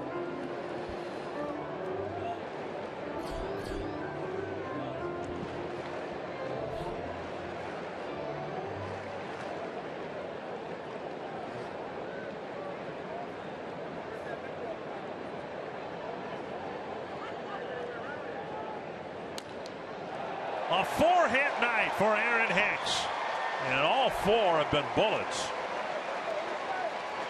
Rosario comes in. That ties a career high for Aaron Hicks with 4 hits. He had a 4-hit game a couple years ago against the Tampa Bay Rays, but Aaron Hicks here tonight got the offense going. A solo home run, led off the ball game with a home run in the bottom of the first.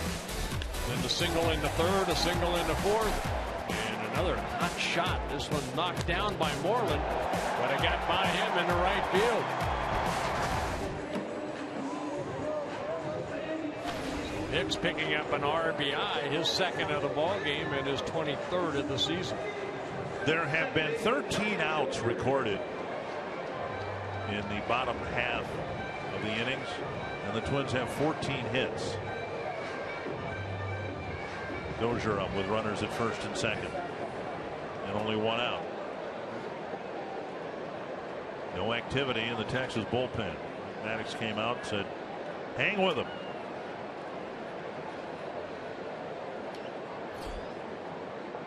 Down and away, ball 1.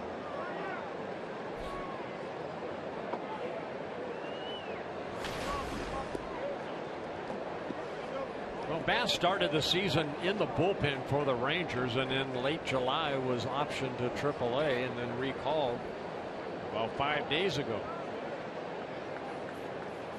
And his role is to be the long man in that bullpen. Dozier swings through a cutter, 1-1. It's J.R. Graham's type role for the Twins.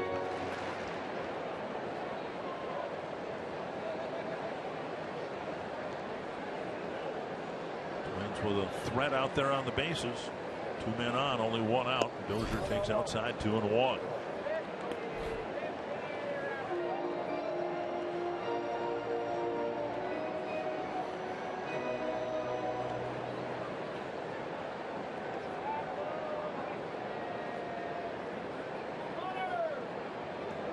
Two and 1 to Brian Dozier. To left center field, another hit. Another run coming home. Dozier digging for 2. He's got another double. Nunez scores. Hicks to third. Yeah, second double for Dozier, his 31st of the year. A little surprised that DeShields threw that ball toward third base. Because this could have, should have only been maybe a base hit for Dozier, but DeShields gets this ball that's hit in the gap. And decides instead of going to second base, you can see Dozier not in the picture yet.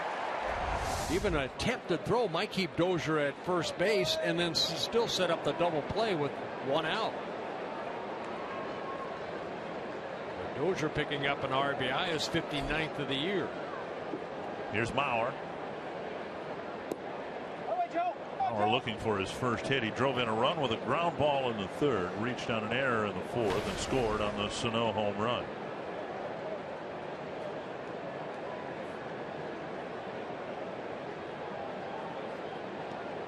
Barring a double play, Sano will have a chance here in the 5th inning to hit his 3rd home run.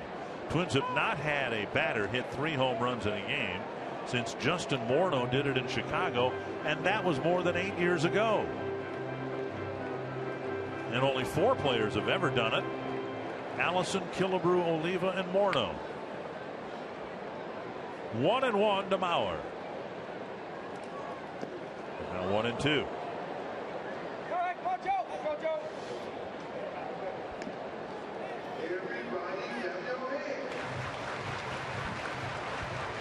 Bass got the last out of the fourth, but he's been touched for 4 hits and 5 at bats here in the fifth.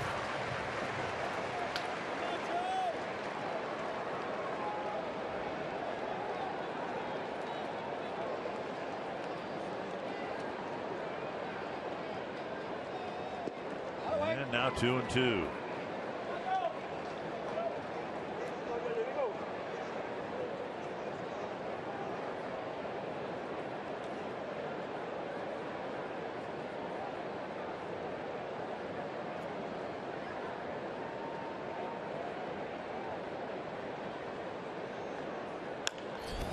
Off the glove of the pitcher and into short right field. Mauer will get an infield hit and a run will score, and Sano will come up now with 2 men aboard, with the Twins already collecting 5 hits. And our Medica sounds of the game. This is what happens when Horsehide meets Ash.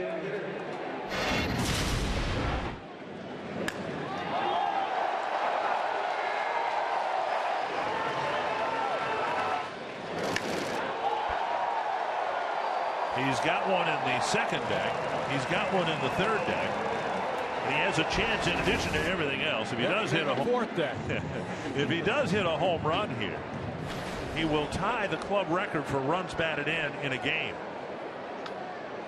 Len Adams and Randy Bush each drove in 8 runs in one game. Bush did it against the Rangers, finishing it off by hitting a 3-run home run against a position player.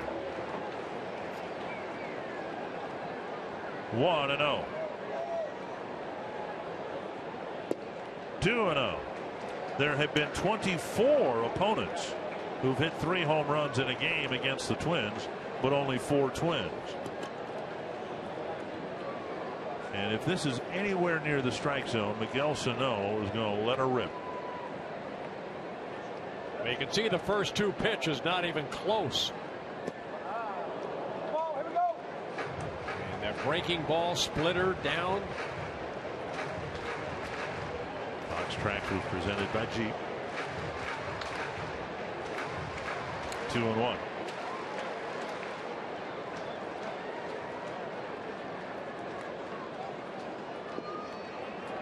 Another one in the dirt, blocked by Wilson. Yeah, you mentioned Wilson getting a good workout here.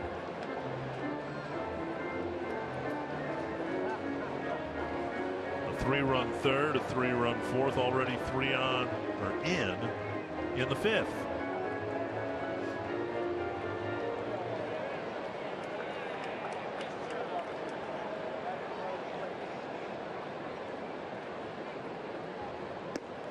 No Twin has ever hit 3 home runs in a game at home.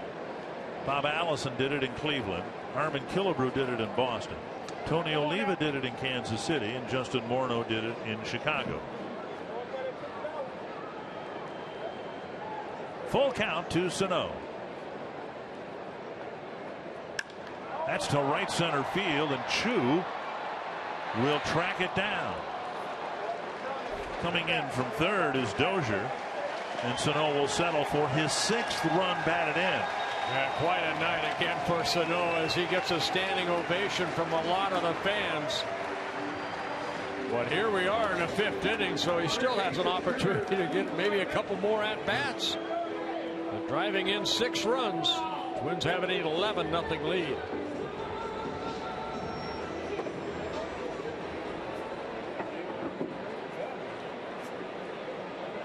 So a 4-run 5th, 11-0, and now Plouffe with a runner at first and 2 down. Trevor with 2 singles his last 2 times up. He takes a strike.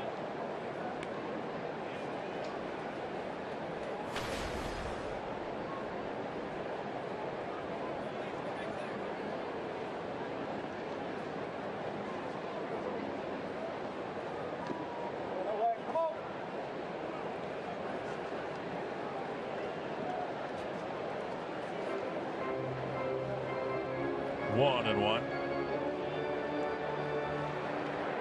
Pelfrey pitching one of his better games so far through 5 innings. Plenty of run support tonight.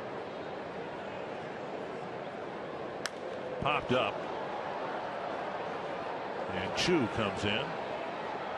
Another good inning for the Twins as they blow the lead out now to 11-0.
He retired the first 10 straight Texas Rangers going into the 4th inning.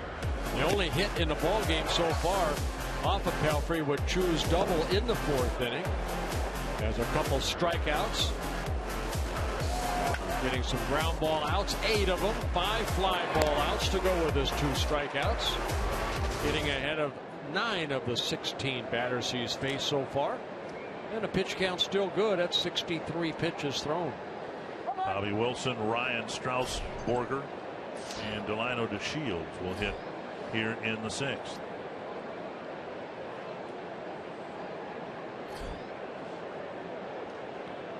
And Wilson takes a strike on the outside corner.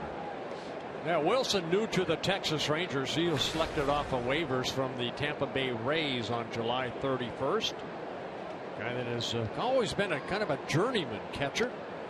Backup catcher in Anaheim for a long time for the Angels, also for the Diamondbacks, and this season for the Rays.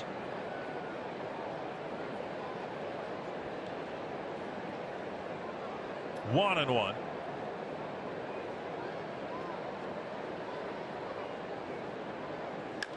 Popped up. Dozier coming in. Makes the catch, 1 away. You can follow live Twins baseball every day with MLB.com at bat on your smartphone or tablet. Stay connected to the Twins all season with MLB.tv game of the day, in-game highlights, live look-ins, replay reviews, radio broadcasts, and more. Download MLB.com at bat, the #1 app for live baseball. Here is Strasburger, and a foul, 1 strike.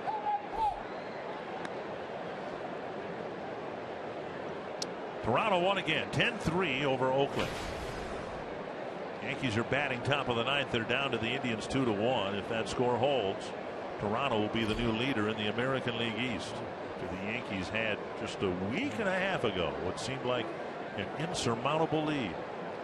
And the Yankees this weekend will go to Toronto. Yeah, what a 3-game series that will be. 1-1. Hack foul.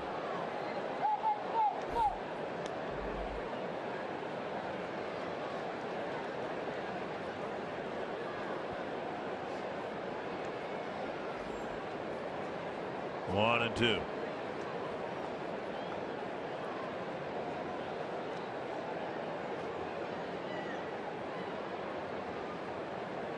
Little hesitation for Pelfrey again.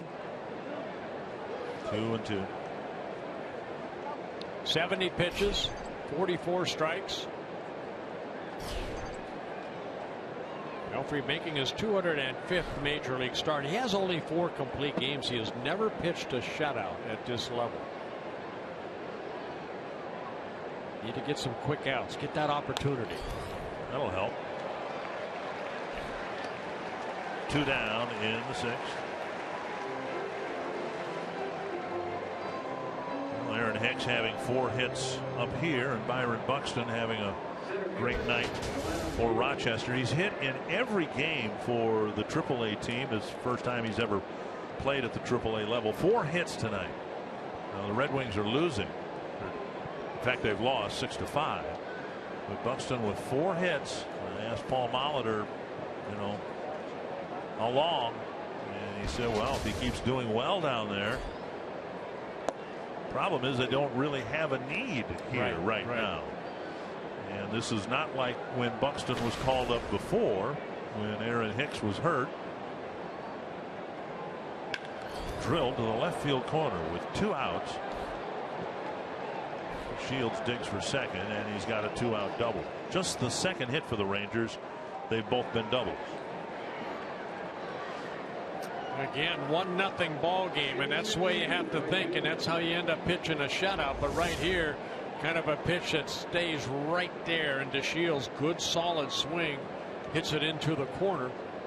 One hopping the wall. Rosario gets it back in for Lionel DeShields Jr., his 15th double of the year. Shin-Soo Choo, he has the other Texas hit, a 1-out double in the 4th. Got to refocus right here. In the 4th inning, it was a 1-out double by Choo, but he's able to retire Fielder and Beltre. This is a 2-out double. More immediate concerns roster-wise for the Twins. Saturday, they're not sure yet who's going to start. Tyler Duffy made that start on the road, but that spot on the rotation comes back up again on Saturday. Tommy Malone is going to have a bullpen session tomorrow, and if all goes well, the Twins will slide him into the rotation. They said either Sunday or Monday.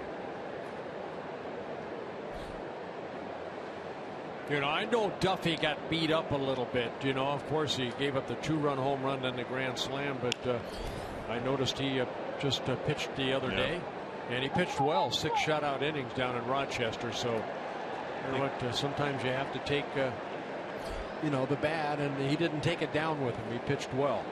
And then I think you've got to temper your disappointment with his outing with what the Blue Jays have done. To a lot of pitchers. 10 more runs tonight against the Oakland A's. The difference was he was making his major league debut. Now he goes back down, and at least he didn't blow up down there either. He pitched well. 1-2 to Choo.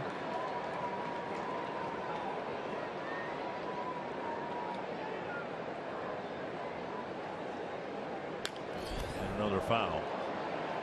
But you're not, guy keeps getting 3-4 hits every night at AAA, and he's the top prospect in the minor leagues that hasn't come up here to stick. The Twins will have to make room for him if he continues to do well, meaning Buxton at AAA. I think for Buxton, though, he's been hurt a lot. Just little nagging injuries. You hope that he stays healthy. 1-2 to Shin-Soo Choo.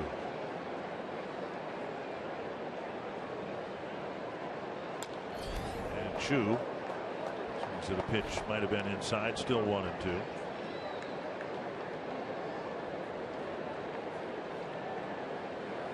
Look at what Sanoa's done, the impact he's had on this roster. You think back a couple years ago, the impact Manny Machado had on the Orioles, the impact Carlos Correa is having with the Astros now. There's a reason teams are more apt to call players up, prospects up, because some guys kind of paved the way and had a tremendous impact in the big leagues when Some would say they were prematurely called up. Machado a couple years ago, the Orioles don't make the playoffs without Manny Machado. Yeah, too long of at bat right here for Pelfrey against Chu. This will be his 80th pitch. Right. This will be the 17th pitch this inning. Most pitches he's needed so far to get out of the inning.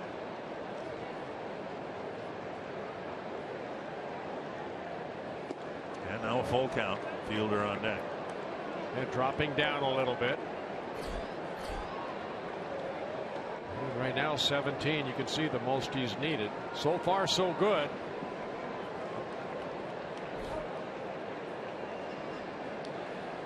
Pelfrey, a couple times he's pitched 8 shutout innings. Actually his last win coming here against the Brewers back on June 7th. 8 shutout innings and a 2-0 win.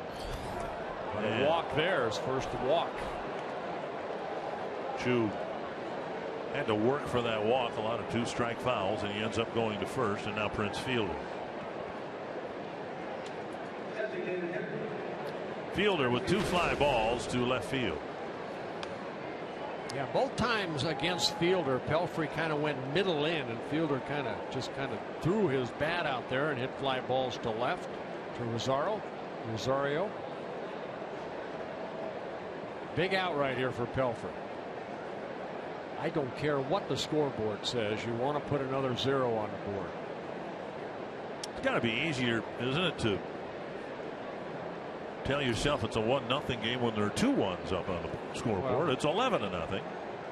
You know that in the back of your mind, but if you want to go deep into the ball game, and hopefully he can do that, get into the 8th or 9th inning, you need some quick outs here. This is where we've seen Pelfrey before kind of lose it a little bit. Get back down in the strike zone. A 2-out double, a long plate appearance ending in a walk, and now Fielder with a 1-0 count. And Suzuki will go to the mound. He's seen this before. Right. You have to have that bulldog inside of you, and I know Jack Morris has talked about that, especially in that last road trip about you pitch guys inside, but when you have a lead like this, my goodness, attack the strike zone, make them swing the bat. More often than not, they'll get themselves out, right? Exactly. I mean, a 300 hitter is he's successful 3 out of 10 times. 2-0 to Fielder.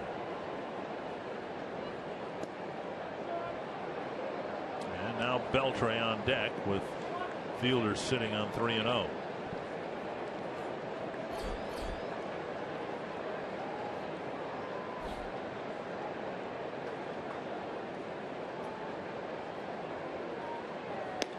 And a strike.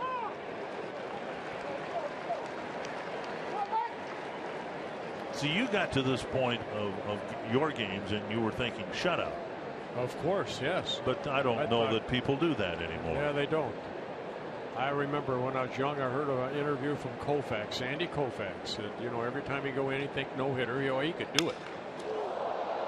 And under the glove of Plouffe, your shutout. And the shutout's gone on a Fielder base hit to left field. So with 2 outs in the inning, pieces of the bat laying all over the field, by the way, but a double, a walk, and a single, and it's 11-1. Fielder came into this ball game leading the American League in hitting. He fell behind. He wants to swing the bat. He doesn't want to take the walk. Pitch left up again by Pelfrey in this inning. A lot of pitches left up, and even though the bat shatters in the hands of Fielder, gets past the diving Plouffe, and DeShields scores the first run and stops the potential shutout. And now Beltre, who's hit a ground ball to short and struck out.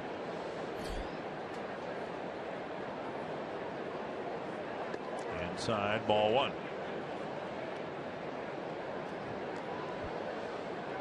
And what happens here, now you're in the 6th inning, you were just rolling along, and all of a sudden, I don't know if you just lose concentration or what, but you need to do one thing, and that's get back in the strike zone, down and away. That's the pitch you want to control. Another base hit to left. Chu will be waved around. Here comes Rosario's throw. What on earth are they doing? Got it. Wow. What on earth? Down by 10 runs. It's a great throw by Rosario on one hop, but the inning ends. And there may be a look at it. Jeff Bannister wants to see whether that is challengeable. What a great throw by Rosario. Don't take anything for granted, and I think Beasley, the coach, was thinking, well, you know, it's a base hit, it's an 11-1 ball game, they're not going to throw home. Well, what a throw, what a one-hop throw, quick tag by Suzuki. The Twins are out of the inning.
Test drive one at your Toyota dealer.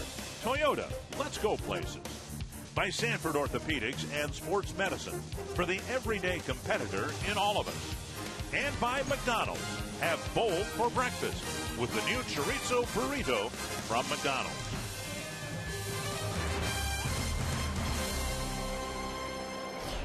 Well, the Twins leading by 10. Torrey Hunter leading it off. He's got one strike, followed by Eddie Rosario and Kurt Suzuki. Swing and a miss, 2 strikes.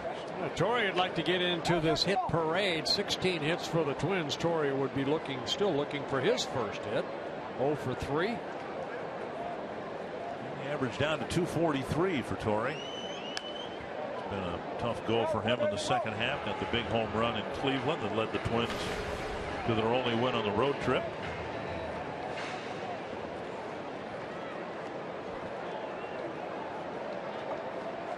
Two strikes. Right off the end of the bat, and it'll spin its way to Moreland. 1 down. And it'll bring up Eddie Rosario, who came up with a strong throw to throw out a runner at the plate. Did he ever right here. Eddie comes in, nice, sets himself up, and keeps that ball down. What a perfect throw. Suzuki on the infield side. Because of the new rule, quick tag of Chu for that final out. That's Pelfrey needed some help to get out of that inning. Interesting to bring that up, because the target now for outfielders and throwing to the plate isn't the plate itself. It is out in front where Suzuki caught that one-hop throw. You have to give the runner a sliding lane, and so when outfielders make their throws, they have to adjust their aim accordingly. Pelfrey wobbled toward the end of the inning, but he got through it. Might have one more inning left in him. Let's hope 2. 2 down.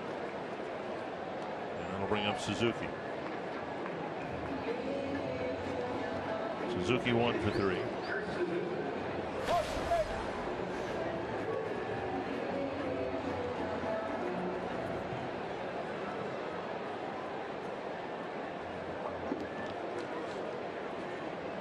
Twins having some fun. 11 runs, 16 hits. Miguel Sano with 2 home runs, 6 runs batted in. Aaron Hicks with 4 hits. This one lifted near the Twins dugout. And out of play. That's an out on Oakland. Where Suzuki played many How years. would you know? You weren't there. Oh, I watched. There's so much foul territory there. It's unbelievable. No wonder they never won a batting title there. 1 strike to Suzuki. Just had to get that in.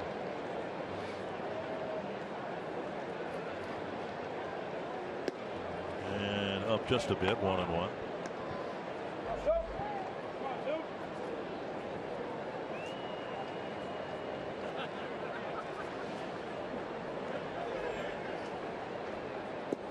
And a strike. 1-2. Bass got the last out of the 4th, gave up 4 runs and on 5 hits in the 5th. About to throw his 46th pitch. 2-2. Every time I see a pitcher like Bass that has a bad inning like that, you think, well, he's going to be relieved, but he goes back out. I remember a game many years ago, Vic Hallberry, a left-handed pitcher for us. We were playing the Brewers, and it was a blowout, maybe 8-0 right off the get-go, and he's had to stay in the ball game. I think he gave up 11 runs. Kind of took one for the team, and that's what Bass is trying to do right here. It's kind of the role that you put yourself in. He had some starts with the Padres and then with the Houston Astros, kind of in the bullpen. And that's his role here in Texas. Chop foul.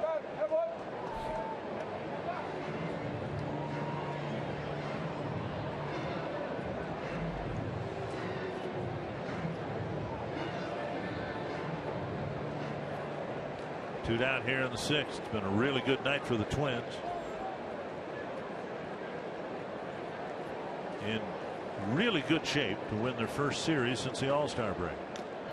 And Suzuki got a foul tip. It looked like the foul tip got a piece of Wilson. And that's a good point you made earlier. You'd like to have sweeps. You'd like a good long winning streak, but just win series. Especially given who they are going to be playing coming up. They're playing a lot of the teams that are in the wild card hunt. The Yankees, the Orioles. Next road trip, Yankees, Orioles, and Rays, and they're all right there with the Twins. And Suzuki ends the 6th inning. And the Twins go down 1-2-3, but they still lead by 10.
Jumped out early. Turned in. Aaron Hicks with his first home run as a leadoff hitter.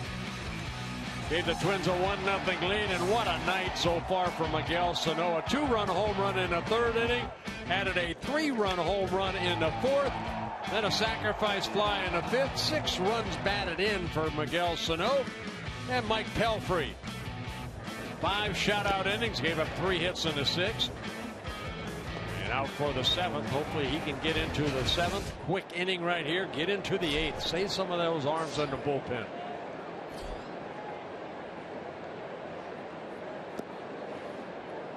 Down and in, ball 1.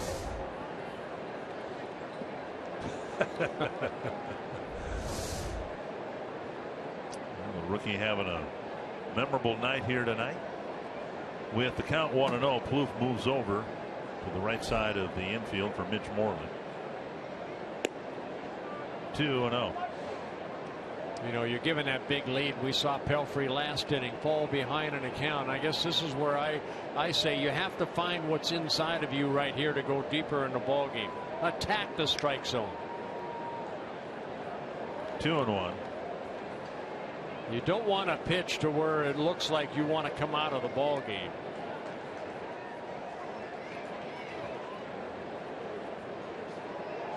.6'7", Mike Pelfrey. Get that ball down like that. That's a better pitch right there. 9 times this year, Pelfrey's gone at least 7 innings. 3 times he's gone 8. 2-2.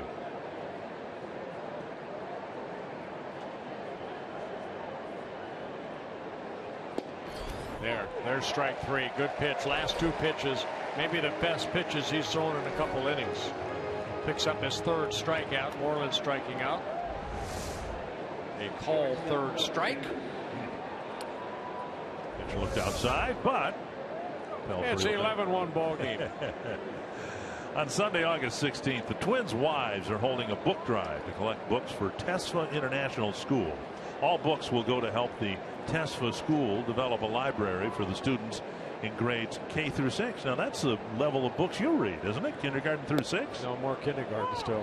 The first 100 people to donate a new or gently used book will receive a $6 voucher for food and beverage at Target Field. Call 800-33-TWINS or visit twinsbaseball.com for more info.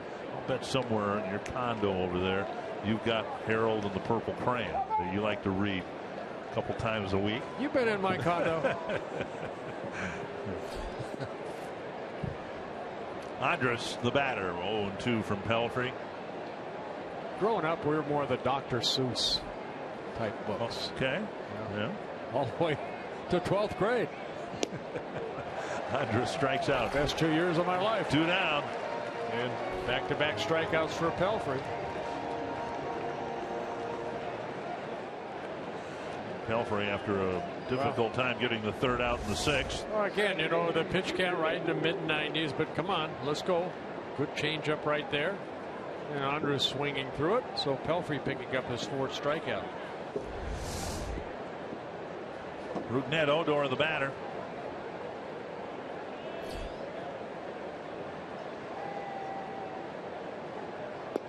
Slow breaking ball over for a strike. 71 miles per hour. Sometimes you lose it and sometimes it comes back. He kind of lost it in the 6th inning. Now he's kind of found it again. So, you know, maybe he's got one more. Stretch him out.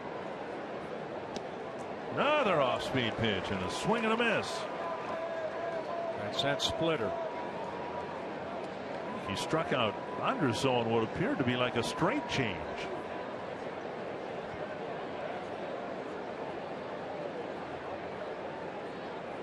Fastball in.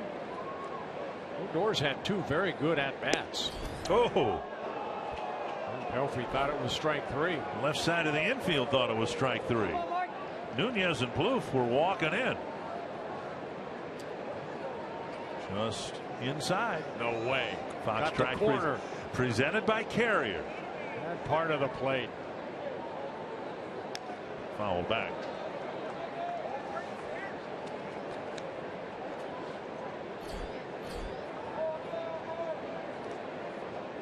Yankees lost, Blue Jays won. The Blue Jays now lead the American League East. It's at 10 in a row for Toronto. Yankees now have lost 5 in a row. That will do it. 1-2. Popped up. Dozier coming in. And Pelfrey bounces back after a shaky 6 with a 1-2-3-7.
back above the 500 mark. And as promised earlier in the game, we've selected the Data Strong Fan photo of the game. You can tweet your strongest fan photo to hashtag #NorthDataStrongFan for a chance to be featured in an upcoming broadcast. Brought to you by T-Mobile. Well, Mike Pelfrey at 101 pitches. Looks like he wants to stay in a ball game. Come on. Handshake. Well, the Twins need the rotation a couple times through the order to pitch as well as Gibson did last night. Pelfrey tonight to make up for what happened on that last road trip. And a little bit of a hiccup in the 6th inning, but bounced back nicely in the 7th. It'll be Nunez and Hicks, and then Dozier.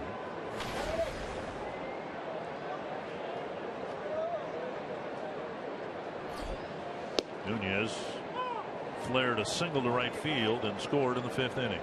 And you know what, Dick? I know Jack would say the same thing, that he wouldn't want to come out of a game like this. Not at this point. We didn't have the pitch count, so he did it on field. And he lost that feeling in the 6th inning, but he found that loving feeling again in the 7th. That loving feeling? Yeah. Okay. Gibson kind of got things turned around in the pitching department last night. Pelfrey's followed suit. And so the hope is tomorrow in the series finale, Irvin Santana will do the same. He needs a good one, too. 1-2. And he has pitched against the Rangers a lot.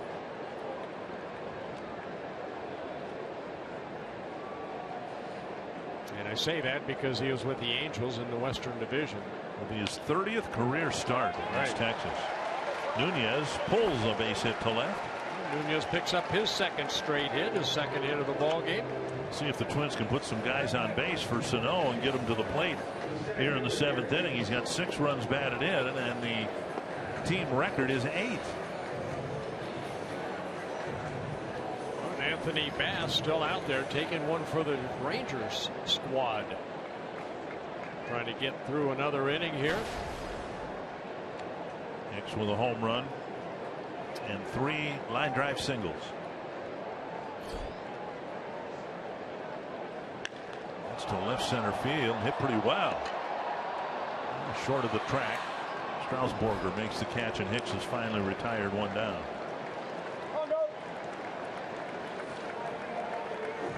And now Brian Dozier. Dozier with 2 strikeouts and 2 doubles.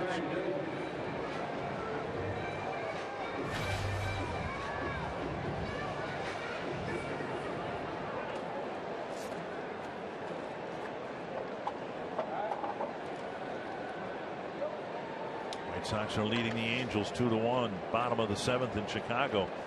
That game can help the Twins' chances. Ball 1.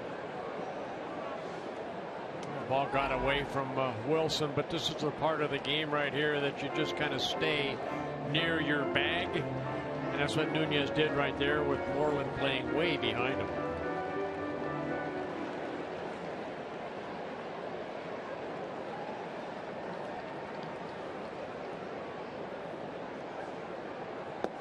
Down and away. 2-0.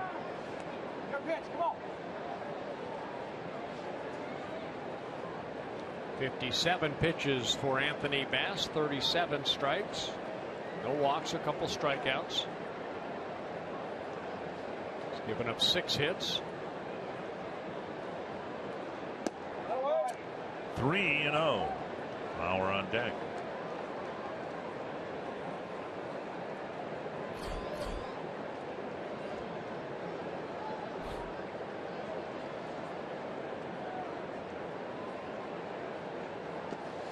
And a 4-pitch walk. There are 2 aboard for Mauer with Sano on deck.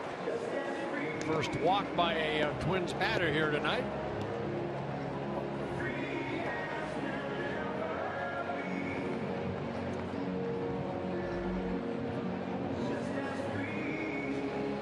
Mike Maddox to the mound.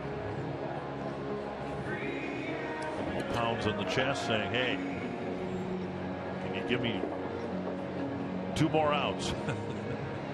This copyrighted telecast presented by the authority of the Minnesota Twins and may not be reproduced or retransmitted in any form the accounts and descriptions of this game may not be disseminated without the express written consent of the Minnesota Twins, LLC. Mauer with a base hit, scoring a run in the 5th. He drove in a run with a ground ball earlier. Now 50 runs batted in on the season.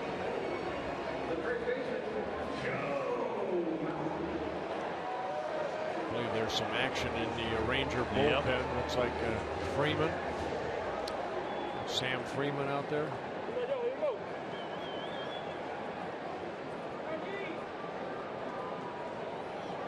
First and second, one away.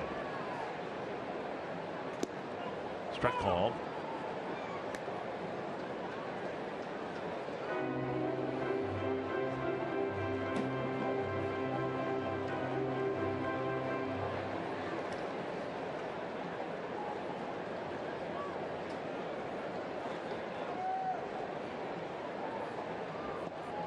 And now 1-1.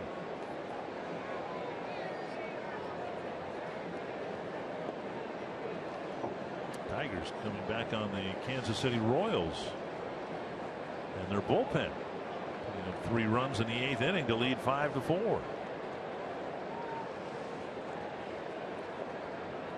Swing and a miss, 1-2.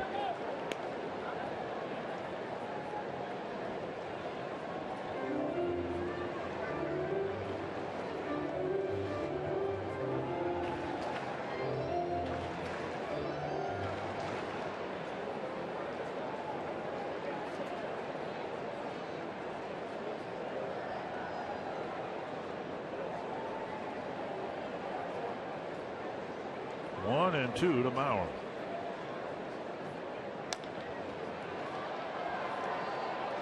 Out there and safe at first. So now first and third, 2 down, and Sano will have a chance. A single in the first, couple of home runs and a sacrifice fly. Yeah, like you mentioned, single in the first inning, and then the home run, 437-foot 2-run home run, and a 421-foot 3-run home run. And into the third deck, the first one in the second deck. Back in June of 1977, Glenn Adams drove in 8 runs against the White Sox, and then, as we mentioned, Randy Bush did it in May of '89 against the Rangers.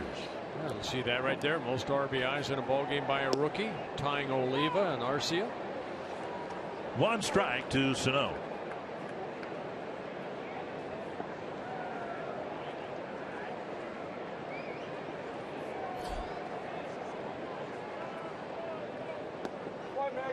And again, no Twin has ever hit 3 home runs in a game at home. The 4 who've done it all did it on the road. 1-1. Ooh, big swing. 95-mile-an-hour fastball. Well, Bass still has something left in his tank.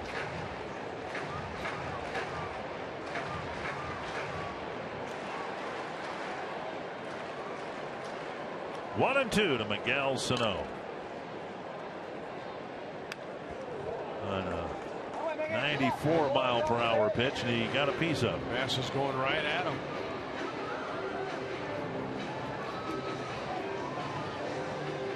A sacrifice fly off of Bass in the 5th inning.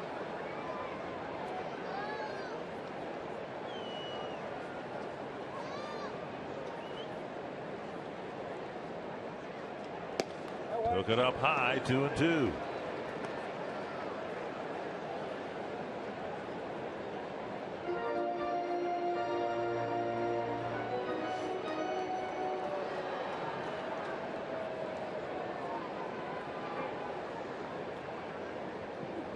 And now 3-2. Plouffe on deck.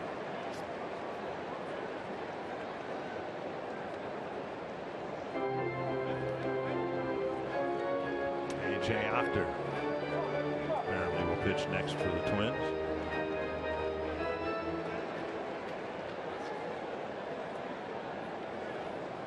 Three and 2 to Sano.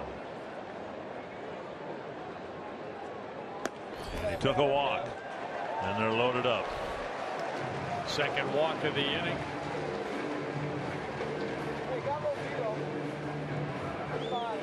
That's going to be the end for Bass, with Plouffe coming to the plate. Yeah, Jeff Bannister, the Rangers went as far as they could with Bass. He threw a lot of pitches in relief, 70 of them. Left-hander Freeman will come in.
Sports North is proud to partner with Girls on the Run Twin Cities to empower girls to be healthy and confident. Join us for the Girls on the Run Fall 5K, Saturday, November 14th at Harriet Island Pavilion. Register, visit foxsportsnorth.com, click on upcoming events.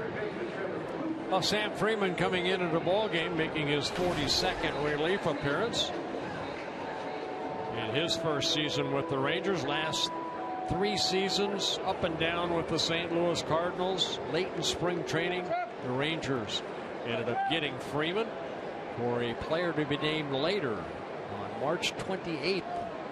So very late in spring training. Hard throwing lefty. Check swing and a called strike.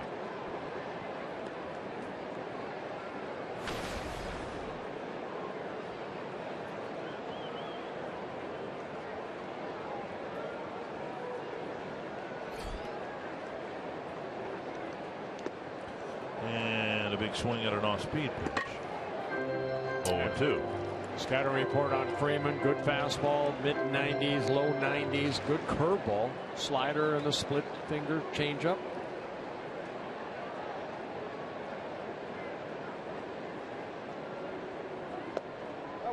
One and two. Not a big man, 5'11", 165 pounder, signed by the Cardinals in 2008 out of the University of Kansas, Lawrence, Kansas. Born in Houston, Texas. Swing and a miss, and that ends the inning. Twins fill them up, leave them full. Hopefully won't need any more runs than the 11 that they have.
their series with the Rangers tomorrow afternoon on Fox Sports North. We get you ready for the series finale. Twins Live starting at 11:30, immediately followed by the first pitch between the Twins and Rangers. Back to Dick and Bert at Target Field. Yeah, we should make the point that telecast tomorrow has been added to the TV schedule, so it might not be listed on your pocket schedule, your refrigerator schedule, whatever, but that game and then another day game later on against the White Sox has been added to the TV schedule. Well, A.J. Ochter just called up on August 6th from AAA when Tyler Duffy was optioned back to AAA, making his third relief appearance, first appearance here. His other two appearances came Friday and Saturday in Cleveland, and they were not good ones. Total of 6 runs allowed in an inning in the third. So he needs a good outing here. Get that ERA down. You'll face Bobby Wilson, Ryan Strasburger, and Delino DeShields.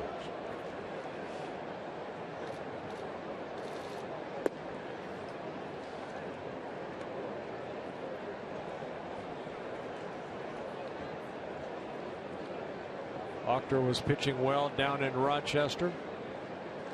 See Escobar and Robinson in for the Twins, and now outside 2-0.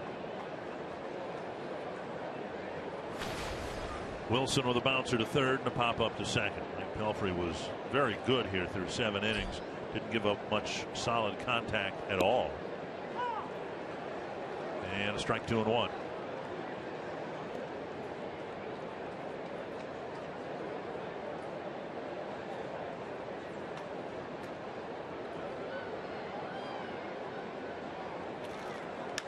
That's hit a long way, but it's foul. Ochter, a 3-pitch pitcher, fastball, movement on that fastball, curveball, and the changeup. Made his major league debut last year in September here against the White Sox. One shutout inning in a Twins 11-4 win.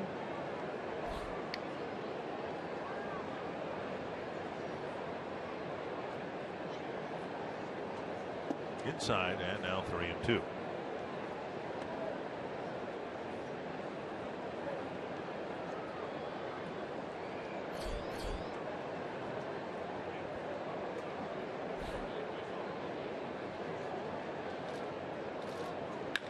It's hit to center. Hicks running to the gap, and a leaping catch in center field. No matter what the scoreboard says, Twins up by 10, you still play good defense. And Aaron Hicks, good concentration. He's had a great night offensively, and then showing off his defense of skills. Nice running catch. He left the earth for a split second and makes a nice catch. 1 down in the 8th. Look at the focus. And he caught up to it.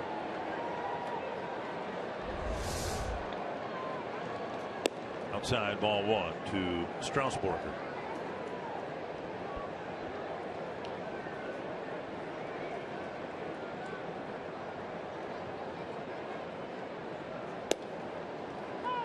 And cutter on the outside corner, 1-1.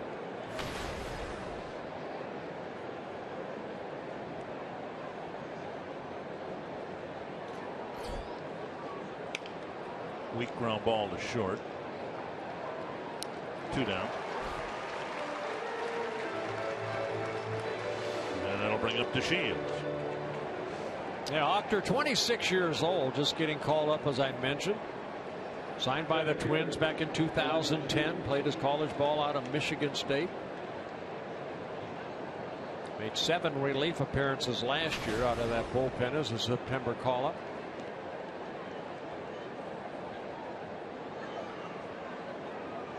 Shields hit a 2-out double against Pelfrey and ended up scoring a couple of at-bats later on a single. There's a pop-up, and it'll spin its way back into the seats. Another out in Oakland.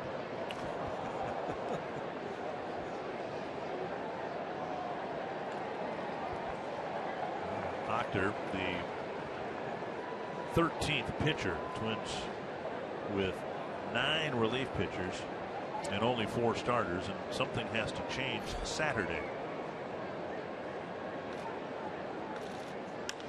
It's hit to left, hanging in the air for Rosario. And Octor has a 1-2-3 eighth inning. That'll get that ERA down.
Free.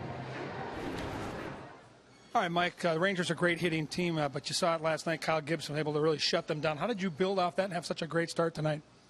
Well, I think a couple months ago, I think I pitched against these guys and they kicked my butt pretty good. So I don't know if I needed any, extra motivation, but I had my fastball tonight and movement, and I felt pretty good. So, and mixing the off-speed pitches occasionally, and I guess I threw enough strikes, so it was pretty good. A lot of talk in the clubhouse about not just winning the game last night, but the way you guys won that baseball game, the momentum it created. Clearly, it carried over. The offense was there. Your pitching was great. How much can this homestand kind of jumpstart your season here in the final 50? Well, I think we've kind of been streaky. It's a pretty streaky team. So, hopefully we get on a roll here. I don't know what happened over the break, but we haven't come out the hottest. So, hopefully we get it going, and hopefully, we'll go out there and play hard for each other and have fun doing it. So, and we keep doing like this. You never know what's going to happen. Congrats. Appreciate it. Thank you. Guys, up to you. Much needed start for Mike Pelfrey. Thank you, Kevin. Yep, thank you, Kevin. And now outside, it's 3-0 to Shane Robinson, hitting in what was Torrey Hunter's spot. Yeah, Sam Freeman came in the last inning, ended up striking out Plouffe to end the inning. Now starting here in the 8th, Shane Robinson, who took over for Torrey Hunter, his first at bat.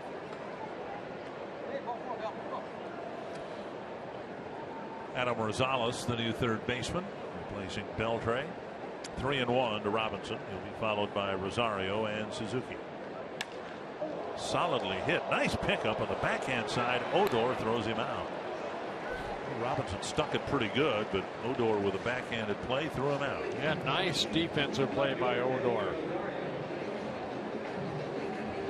Odor only 21 years old. He's someone that the Rangers are looking at. They're going to be wearing that uniform hopefully for a long time. Nice play, as I mentioned. Rosario, a couple of singles on a run scored. Made a nice running catch on a line drive and then threw a runner out at the plate. A little bit of everything again here tonight. Strike one. Okay, I got to ask you right here. Sam Freeman, we said he 5'11", 165 pounds, probably dripping wet. Who should remind you of someone that we used to wear a Twins uniform? Yeah, Tommy Hall. Tommy Hall, the Blade. He could throw that baseball. I know when he retired, Tommy Hall was living in Riverside, California, and was a postman for many, many years. Don't know if he's still doing that. But a high fastball. Rosario strikes out. Freeman picks up his second strikeout. 2 down here in the 8th. And it'll bring up Suzuki. Pretty good bet that Suzuki will not catch tomorrow. Chris Herman on a noon game tomorrow will probably get the start, I would think. That's really one of the issues I think the Twins would like to get resolved. And every start they can get, like last night and tonight, they get 6, 7 from your starter. Having an extra position player, at least 4 position players on your bench, would be a big help when you've got a noon game after a night game. A lot of guys are going to have to come back tomorrow and play. And what are you going to do with Torrey Hunter? You're going to give him the day off? Man's 40 years old. He may need a day off. He's out of the ball game right now. Resting him up in the 8th inning so he can come back tomorrow. Right. And Suzuki gets his second hit of the ball game, a 2-out single here in the 8th. Well, good for Kurt Suzuki. Been struggling at the plate, but does pick up his second hit. And for the Twins, they're 18th. Nunez to the plate. Our carsoup.com trivia question: the Twins' single season record for ground ball double plays by a pitcher. I'll go Jim Cott. Kitty, kitty, kitty, kitty. Jeff Zahn. Oh, lefty. Okay. 38 of them. Wow. Strike at the knees to Nunez. Nunez with hits his last 2 times up. Total of 18 hits for the Twins. Chop to the right side. And the Twins are done in the 8th and hopefully done swinging the bat for the 9th. Kitty, kitty, kitty, kitty.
(11-1), and the Rangers hitting in the 9th against A.J. Ochter.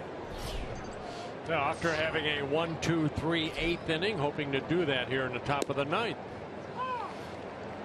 Chu, Fielder, and Rosales will bat. Napoli's in the on-deck circle. Will hit for Fielder. 1 strike.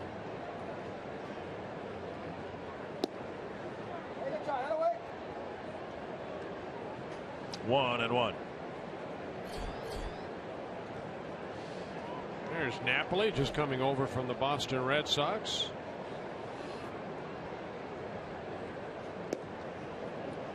Two and one.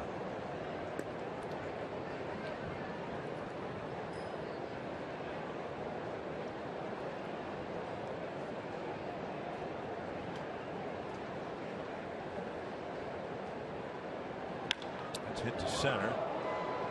And Hicks will retrieve and get it back to the infield. A leadoff single here in the ninth. Chu picking up his second here tonight, the 5th hit for the Rangers.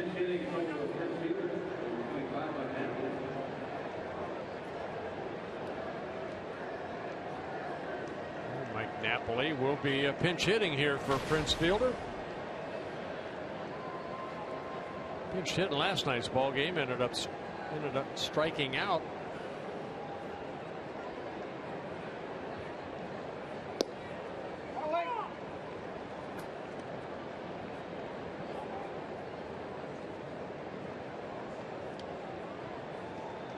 One strike to Napoli.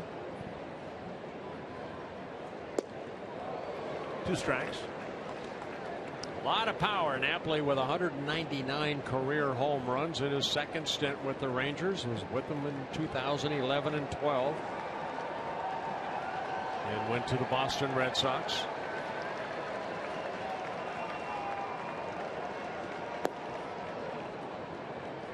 One and two.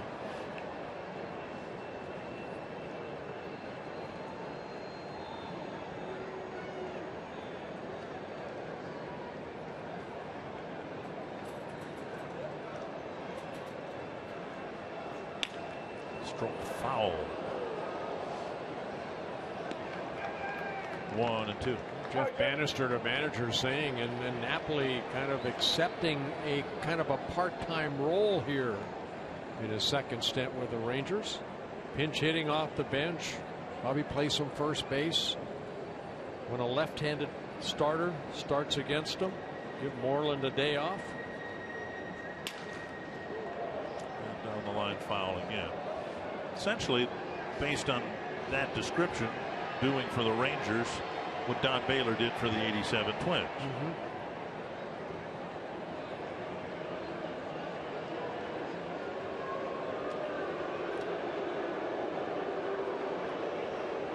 One and two to Napoli. A.J. Octor. Adam Joseph Octor.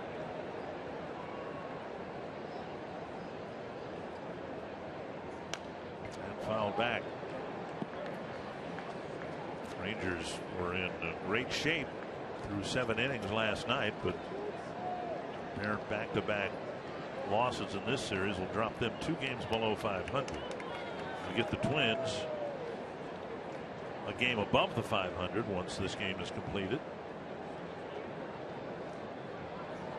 Hopped up weakly to right, and Robinson comes in. He's got to play it on a hop, fires to second, and gets the force play. Very alert play by Shane Robinson. And really nothing that Chu could do. That almost rhymed. That did rhyme.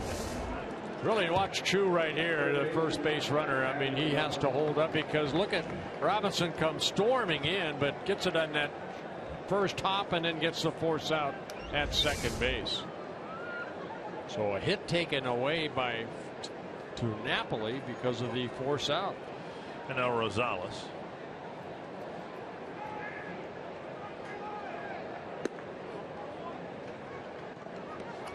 They still have Twingo here. I think they do. A little 9-6 put out. Doesn't happen very often. No, it doesn't. Fouled back. 1-1. Well, provided the Twins win this game, it will mean. Gosh, I hope so. Yeah, I do too. It will mean that the Twins will be tied with Baltimore 2 games back of a playoff spot with only the Rays between them and the Angels, who are losing right now. It's 2-1 top of the ninth, and that game very important for the Twins situation. Chichi Gonzalez is going tomorrow in our Century Link What's Next with Irvin Santana going for the Twins. 1-2. And Rosales strikes out 2 down. And that'll bring up Moreland. And Rosales in his third season with the Rangers. Octor went after him with breaking balls to get his first strikeout.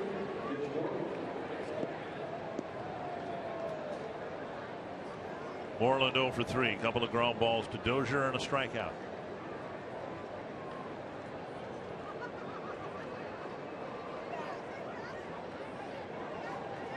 Fouled back.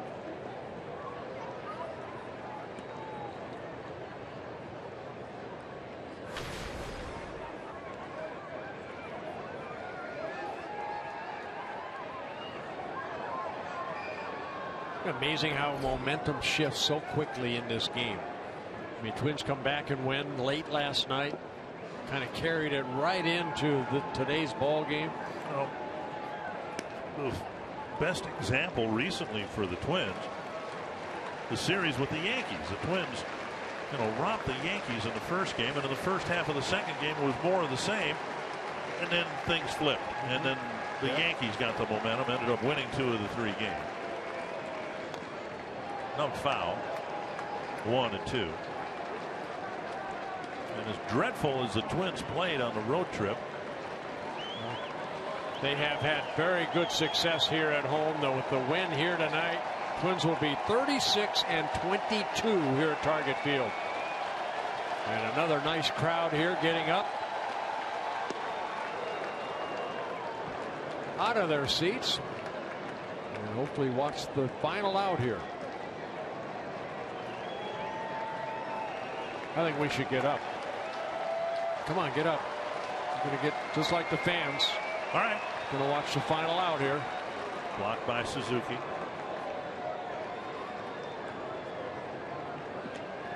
Doctor trying to wrap things up here on his 32nd pitch.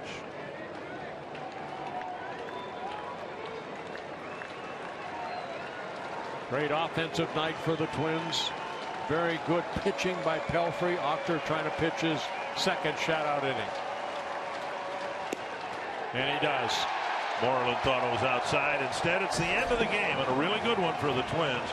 They get an effective start from Mike Pelfrey. And some of the young guys like Sano and Hicks and Rosario really had good games. There's the wild card standings. The Yankees now have fallen off the division leader chart on the wild card standings, and things look a whole lot better after a couple of wins with the Angels late in their game with Chicago. Anthony, a very good night for the Twins, particularly for one Miguel Sano.